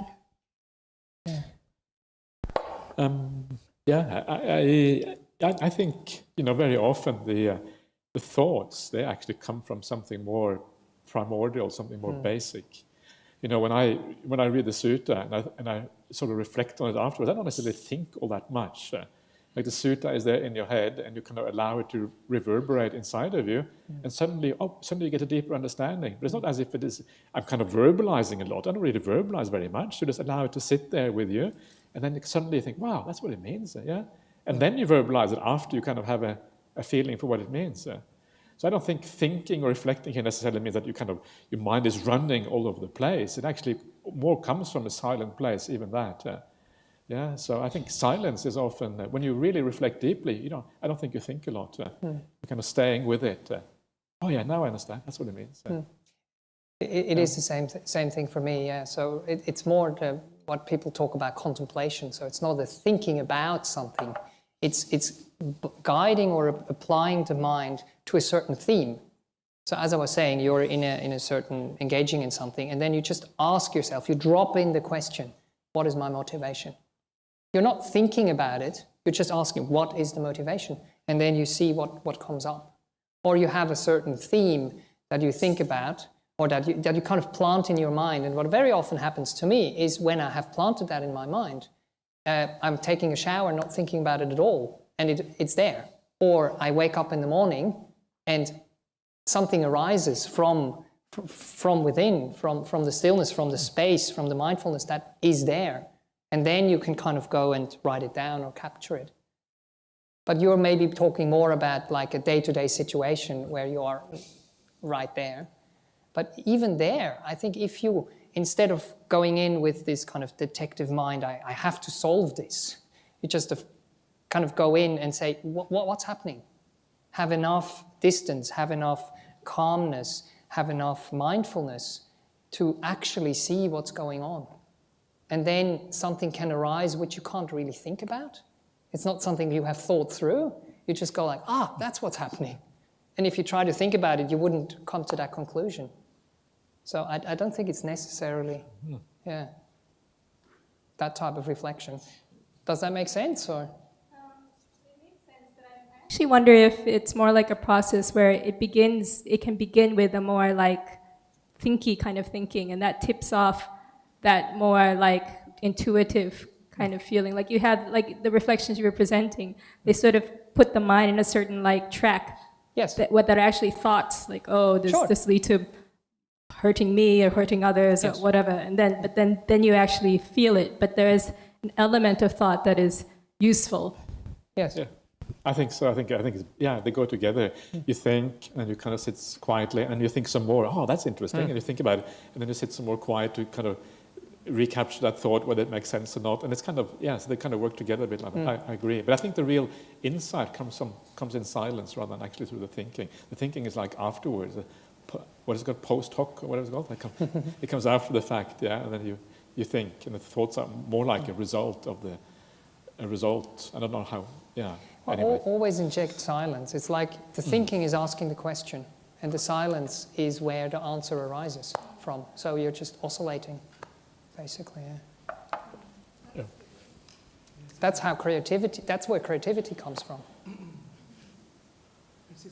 Eddie? You see how true it is, the Buddha's teaching on dealing with thoughts. He was telling us the mind is a forerunner of all states. You see, for us individuals, we can follow his teaching easily. I was just thinking of the world scene, the bloody mess we are all in. How can we tell all these politicians, look at this. We need peace in the bloody whole world. It's in the bloody mess now. How can we tell them? Well, we can only inspire them. If you try to tell them, they try to argue with you. Maybe you have to stand for politics. We can't, sorry, yes. Thank you. Okay, let's carry on because we are getting very late now. Yes. So we'll just, this is just a sutta that is a very practical example of the idea of dealing with thoughts, or dealing with mind states, you could call it, dealing with anger. This is specifically about how to deal with resentment or anger, this particular sutta. And it's a very powerful one. It's one of the few suttas where this is dealt with in quite a bit of detail. Very beautiful as well. How should you get rid of resentment or anger or ill will or whatever you want to call it? And this is a simile used by the Buddha, or actually Venerable Sariputta in this case. Suppose a monastic wearing rag robe sees a rag by the side of the road. So if you have rag robes, you're very happy when you see the rag. Yay, a rag. And it's by the side of the road because as a monastic you're walking around. So you see this rag. And so what do? You hold it down with the left foot, spread out with the right foot, tear out what was intact, and take it away with them. You tear away all the bad parts, the rotten parts, and you only take the part of the cloth that actually is usable to kind of sew into your rag robe. If you have a rag robe, you have all this you get holes very quickly, so you want to have a patch ready to kind of patch it up again because rags are notoriously dodgy. So in the same way, at whatever time you feel resentment towards someone, you should ignore the person's impure behavior of body and focus on the pure behavior of speech. What?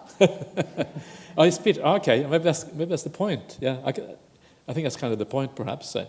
You focus on the wrong behavior of body. Okay. Anyway, I can't remember now what is supposed to be there. It does sound a bit strange, but so the idea here, is that when you have a rag by the roadside, and the rag, because it is a rag, it has the bad parts and the good parts.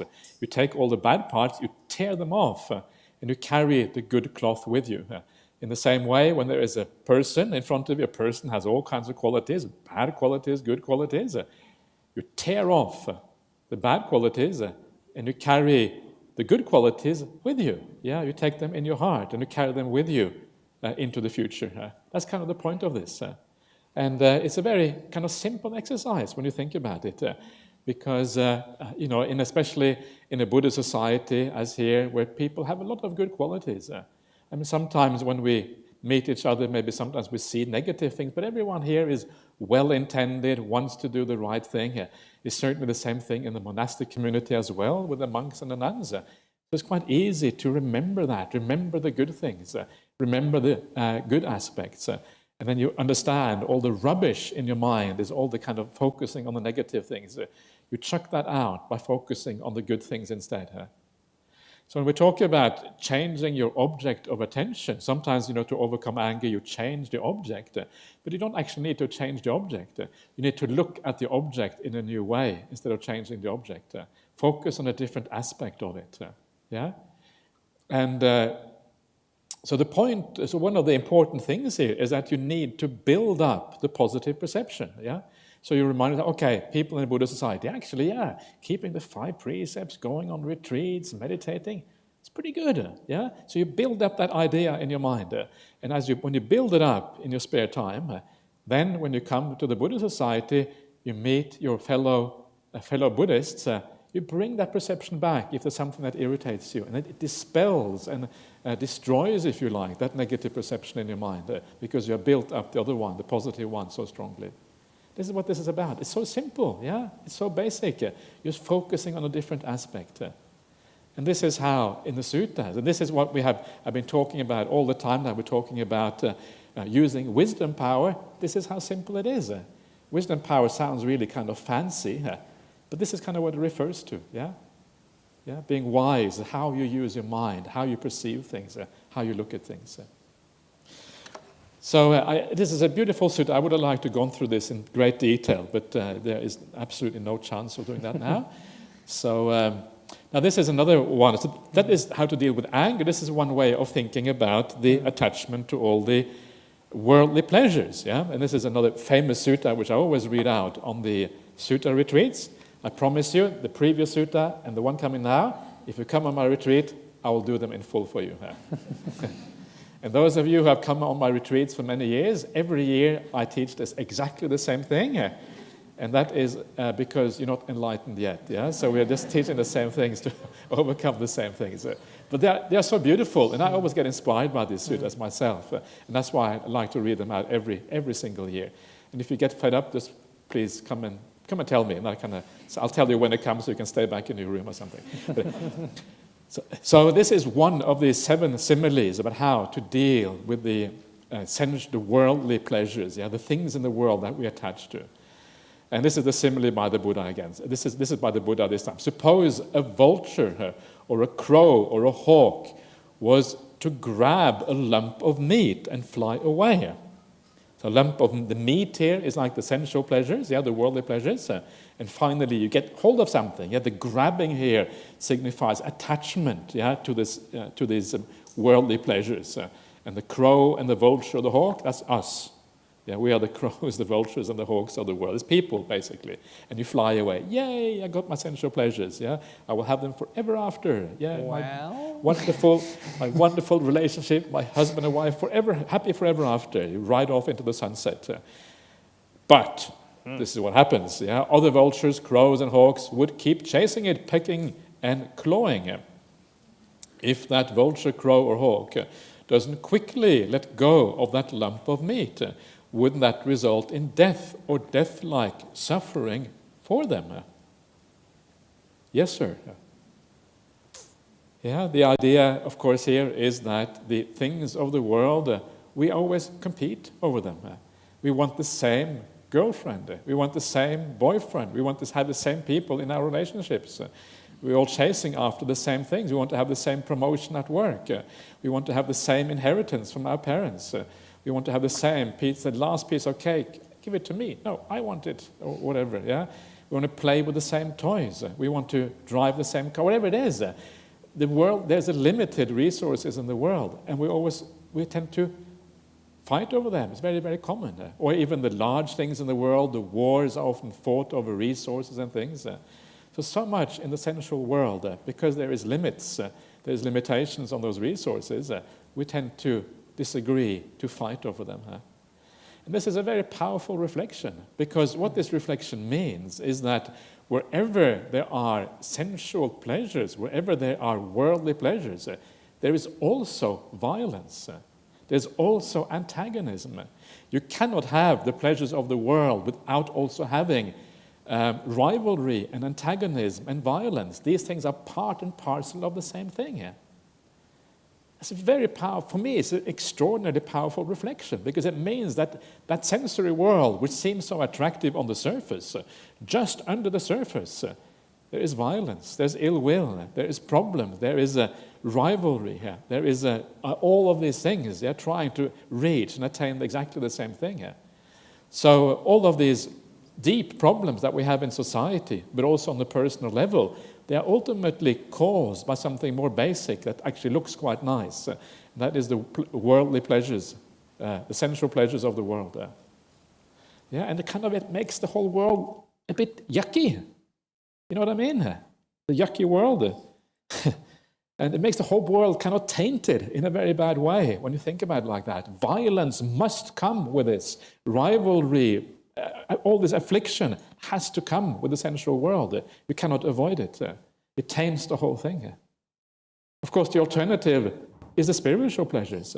The spiritual pleasures are always personal because they are internal to us. They don't rely on external things. And because they are internal to us, there is no creation of any conflict with other people.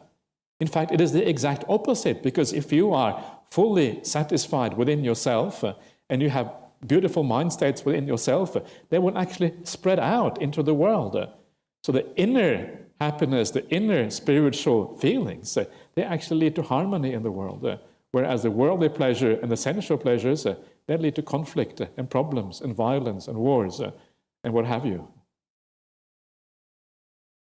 This is another way of reflecting, using this idea of reflecting wisely. Yeah?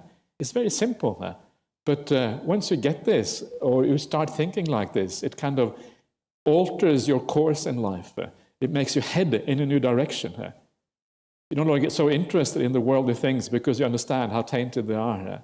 And your mind changes direction, and you move towards spiritual happiness instead. You agree or don't agree, or make sense? Yeah? Okay. I'm glad you agree. Anyway, there's no time to disagree because the time is so short. So, okay. Very lucky today. So, okay.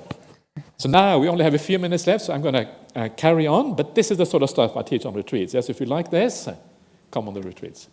If there is room, that is. Of course, that's the problem always. So let's move on to the next. Do you want to say anything, anybody? No, but I'm just aware of the time as well. Yeah? We had those beautiful suttas that are leading into mindfulness and stillness. So quickly, mindfulness and full awareness. Too much information. Okay, so very quickly, this is sati sampajanya, which is a very important part of the Buddhist path. And if you know the gradual training, you have the sense restraint, which is basically what we have been looking at now, how to deal with unwholesome thoughts. And then you have the sati sampajanya. So very, very briefly, I'm going to go through this, maybe 1 minute or so. So you act with, he calls it situational awareness. In other words, awareness that is appropriate to the situation you are in. Yeah, every situation, you are in a certain situation for a particular reason, and you have to be aware of whether you are fulfilling the purpose that is required at that time. Yeah? So situational awareness about going out and coming back, about looking ahead and looking aside, about bending and extending the limbs, about bearing the outer robe, ball and robe. So you can see we're not talking about monastics here, but the basic idea is same for everyone. About eating, drinking, chewing and tasting, about urinating and defecating, about walking, standing, sitting, sleeping, waking, speaking and keeping silent. So the idea here is that this is about monastics, and for that reason, all of these things are the things that monastics do outside of the time of meditation. Yeah? You will notice it's about going in and going out. This has to do with going into the village for alms, for example, eating, etc. So it has to do with all of these things that we do outside. And the idea is to be aware of why you are doing what you're doing. So when you go into the village, it's to get alms. It's not to look at all the, the kind of, the things that kind of excite you. Wow, this is really cool. Look at that new movie coming out. Yeah. I wish I can't see it anymore. Wow, that's really bad. That kind of stuff. Yeah, you do things for the right reason. And it's the same thing also in lay life. Yeah, the idea that you are aware of the purpose of why you're doing something. And ideally, we do things for the purpose of spiritual growth. You don't do things that kind of stop you from spiritual growth. You don't go to the casino every day.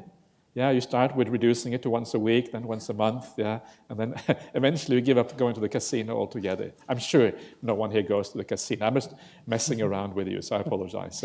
So you remember what I've been in the casino a few times in my life, and I must admit I felt it was terrible, to be honest, but it was really before I became a monk. Actually, I went to a casino once when I was become a monk as well. I was really awkward. Yeah, people were looking at me. No, don't come in here. Yeah, you don't belong here. It's bad luck as well. They say it's bad luck. So they ushered me through a side door to get me out. Yes, as quickly as possible. For the lay people, it would be saying commuting, taking your briefcase instead of going in and out of the village. Taking your ball and robe. Yeah. So this is about basically being aware of the situation you're in, whether you're doing things for the right purpose. Does it serve the purpose of the spiritual practice? Yeah, that's kind of what this is about. So let's leave it at that because,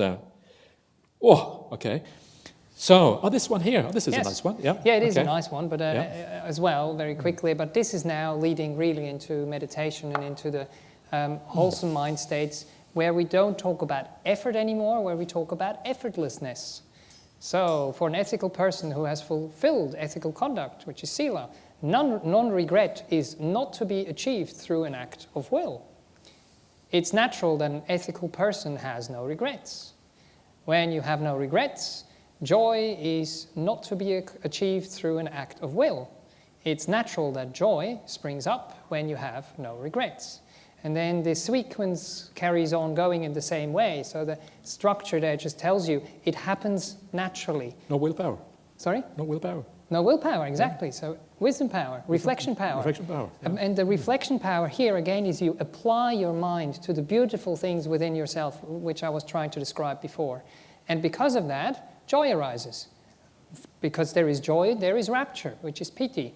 Then the body becomes tranquil all by itself, not because we force it. Bliss starts to arise, sukha. The mind starts to be more and more stilled. Of course, it needs patience, but if the reflection was very, very strong, it can happen very, very quickly. Then truly knowing and seeing comes from that stilled mind. And then becoming disillusioned and dispassionate is a natural result from these things that Ajahn Brahmali was talking about. The world just doesn't feel attractive anymore because you have whatever you want and much more within yourself at that point. And then you realize the knowledge of vision and freedom. So this takes you all the way. And again, it's not an act of will. So just to visualize it a little bit differently here again. So the factors here that I put there, with the first 5, are basically leading to this joy and the rapture which tranquilizes the body. So it's something which starts in the mind, but because the mind becomes joyous, the body starts to become tranquil all by itself. And once the body has tranquilized, and that's why Ajahn Brahm in the meditations always goes through the body first of all, make sure the body is nice and comfortable, the body is tranquilized, and then comes the pleasure and the stillness and all the other factors all the way leading to freedom there. So a lot of people sometimes think I have to sit down, start watching my breath and purify my mind, make sure my mind becomes peaceful straight away. And they don't reflect about the body. They don't give enough attention to the body to go through this process. So, and another sutta here which has similar sequences there, which we encourage you to do now again. So please, noble disciple, but any disciple really, should reflect on their ethical conduct, even if it's not perfect, like that rag robe, you reflect on the beautiful part. So whatever is unbroken, impeccable, spotless, unmarred, liberating, praised by sensitive people. Sensible people. Sensible people, sorry. Sensible people, that's right, yes. Ungrasped and leading to stillness. Recollecting their ethical conduct, their mind is not full of greed, hate, and delusion. At that time, the mind is unswerving based on their ethical conduct. So it stays there by itself because the happiness is a glue, as Ajahn Brahm says, which sticks the mind to the object very, very naturally. So no force required again. So the noble disciple whose mind is unswerving finds joy in the meaning and the teaching and finds joy connected with the teaching. So here it's a little bit different. So the joy arises in conjunction with the understanding of the teaching, with the meaning of the teaching, with the deep nourishing meaning of the teachings of the Buddha. And then again, same process here, because there is this joy and rapture, the body becomes still, tranquil, and then the mind follows suit. That's very beautiful, and that's what I wanted to put at the end there before we sum up. As a wish for everyone who has come to this course. So this is called a noble disciple who lives in balance among people who are unbalanced and lives untroubled among people who are troubled. They've entered the stream of the teaching and developed the recollection of their ethical conduct. So, but basically what it says there in highlight is my wish for you. Or the wish of the Buddha, actually, for us all. But just I thought that might be a nice kind of way to end the way my slides. We are in trouble because of the time, you know. Yes. So, well, was it 3 o'clock? We have to be untroubled, even though we're in trouble. Yes. Yeah. Okay. We have to finish it off. Quick wrap another up. 5 minutes or so. Yeah. Yep. So now we have talked about the first six factors, and now we're going to talk about the last 2 factors. So. Whoa, it's going to be a long day. No, but that is going to be the next workshop, isn't it? This is a summary. Yeah. So we're just going to talk about it very, very quickly, because just to give you the full feeling and how these things connect together. So there's 2 minutes. And then if things turn out as we hope they will turn out, maybe, yeah, if things coming right and COVID not being a hindrance and the world not coming to an end, we may have another workshop where we can look at Satipatthana, the 7th factor, and then maybe also the 8th factor down the track as well, looking at Samadhi and maybe Nibbana and these kind of things. Yeah, very exciting things. So stay tuned, as they say, but let's have a quick look now at these ones. So right mindfulness, factor number 7. So the idea here is that we have now gone through all the sila factors, all the morality factors, leading to right effort, which then purifies the mind. And when the mind is quite pure, you're no longer being driven into the future or into the past by your desires and ill will. You're able to stay reasonably well in the present moment. Not always, but more than before. You have more mindfulness, you have more ability to regulate the mind. That is when meditation becomes possible. Right mindfulness is all about meditation practice, watching the breath. And this is where we overcome the last hindrances of the mind, the last problems. And by overcoming those last problems, that is where we get to right stillness. So eliminate all the problems of the mind, all the final little things. And when all those things are eliminated, then samadhi, samma samadhi, the 4 jhanas become possible as a consequence. So that is how this path is a very kind of logical thing. It's a gradual kind of purification of the mind, leading up to samma samadhi. And then once you have samma samadhi, what happens then? Well, then samma samadhi, in a sense, becomes goes back to the beginning, yeah? And it goes to, what happens after that? You get right view. Yeah, samma samadhi leads to then an increase of the right view, ultimately to the right view of a stream enter, seeing the Dhamma, and then that kind of makes its way through the whole sequence one more time. And you carry on, you get back to samma samadhi again. The whole sequence becomes stronger. It becomes easier to attain samma samadhi, and all the factors strengthen and strengthen and strengthen until one day you become an arahant. That's kind of where all of this is ultimately leading to. Yeah. You might remember that fountain there. That's which right. is overflowing. Yeah, exactly. Gradually moving up. Yeah. So that is hopefully what we will have a look at some other time. So now let's just briefly summarize everything. You may have heard about the Visuddhi Magga, very important work in the Theravada tradition, a very famous work by the monk Buddhaghosa. It was written about 4th century, 5th century. But the real Visuddhi Magga is not the book by Buddhaghosa. The real Visuddhi Magga, as far as I'm concerned, is the Noble Eightfold Path. Visuddhi Magga, Visuddhi means purification or purity. Magga is path, yeah? So it means the path of purification. That's what Visuddhi Magga means. And the Noble Eightfold Path is really the path of purification. You start out with right view. Your intention, your thinking is aligned with that right view, and then gradually you purify yourself. This whole sequence that you see here is a gradual sequence of purification. You start with the simpler things. You start when you want to purify your own gold, which is your mind. You want to purify the gross defilements first of all. You start off with speech, action, and livelihood. Yeah, you purify that. Then you want to purify the more refined defilements of the mind. That is right effort. Purify the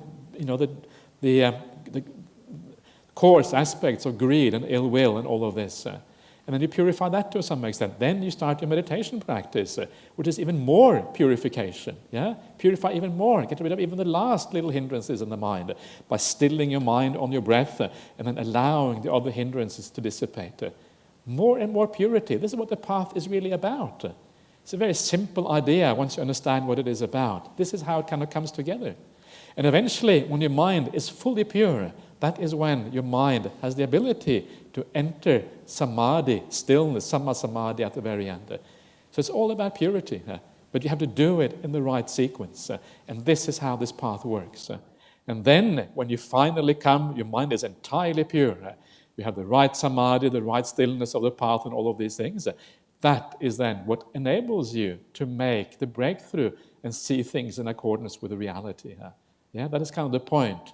Without that freedom from the hindrances, without the strength of mind that comes from samadhi, it is impossible to see things according to reality. You need a very, very powerful mind to do that.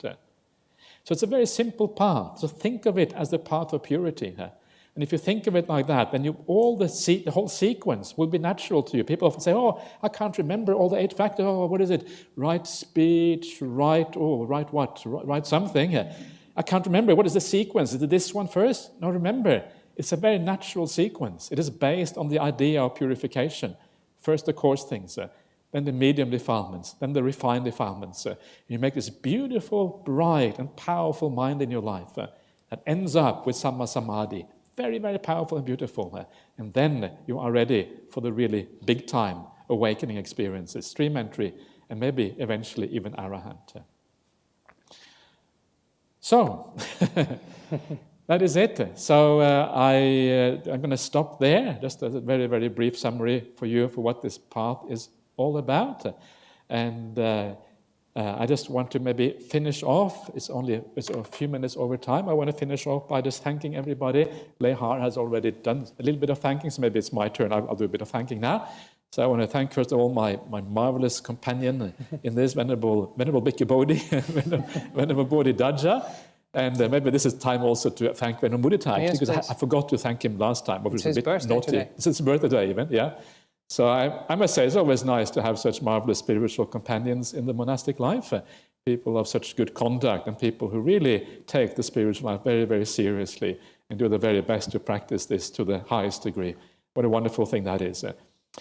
Then I would like to thank all the nuns for coming and for helping out. Yeah, it's marvelous to have you all here. And one day, maybe we will have you up here instead. Yeah, it would be great to have you up here one day and also hear the Dhamma. We have a very powerful nuns community with lots of wisdom and understanding of the Dhamma.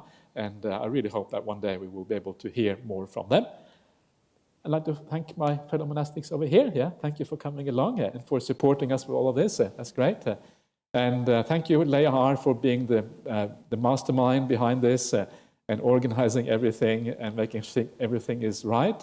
Without Lehar, this wouldn't have happened. She's the one who asked us originally, and she has to nag us really hard to get us to do this because we are not easy to persuade. Yes, we really had to push us to the max. So thank you so much for pushing us, Lehar. That's very, very, very good of you. And I would like to thank also the audio team. Jake, you're here. Yes. AB team. Jake is also here. Wow, welcome back, Jake. And Jake and his team have also doing a marvelous job. It's a lot of hard work, actually, behind the scenes to get these things working. So that is great. And all the volunteers, I don't even know their names, Lehar. I know their faces sometimes, but not their names. So thank you, everyone, for helping out. And then thank all of you for coming, because if no one had been here, it wouldn't have been the same, right? But thanks a lot for coming. So that's all for now. And maybe a triple sadhu, yeah? Sadhu, sadhu, sadhu. Okay, so let's finish up by paying respect to the Buddha Dhamma Sangha.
Have one last slide, don't we? Okay.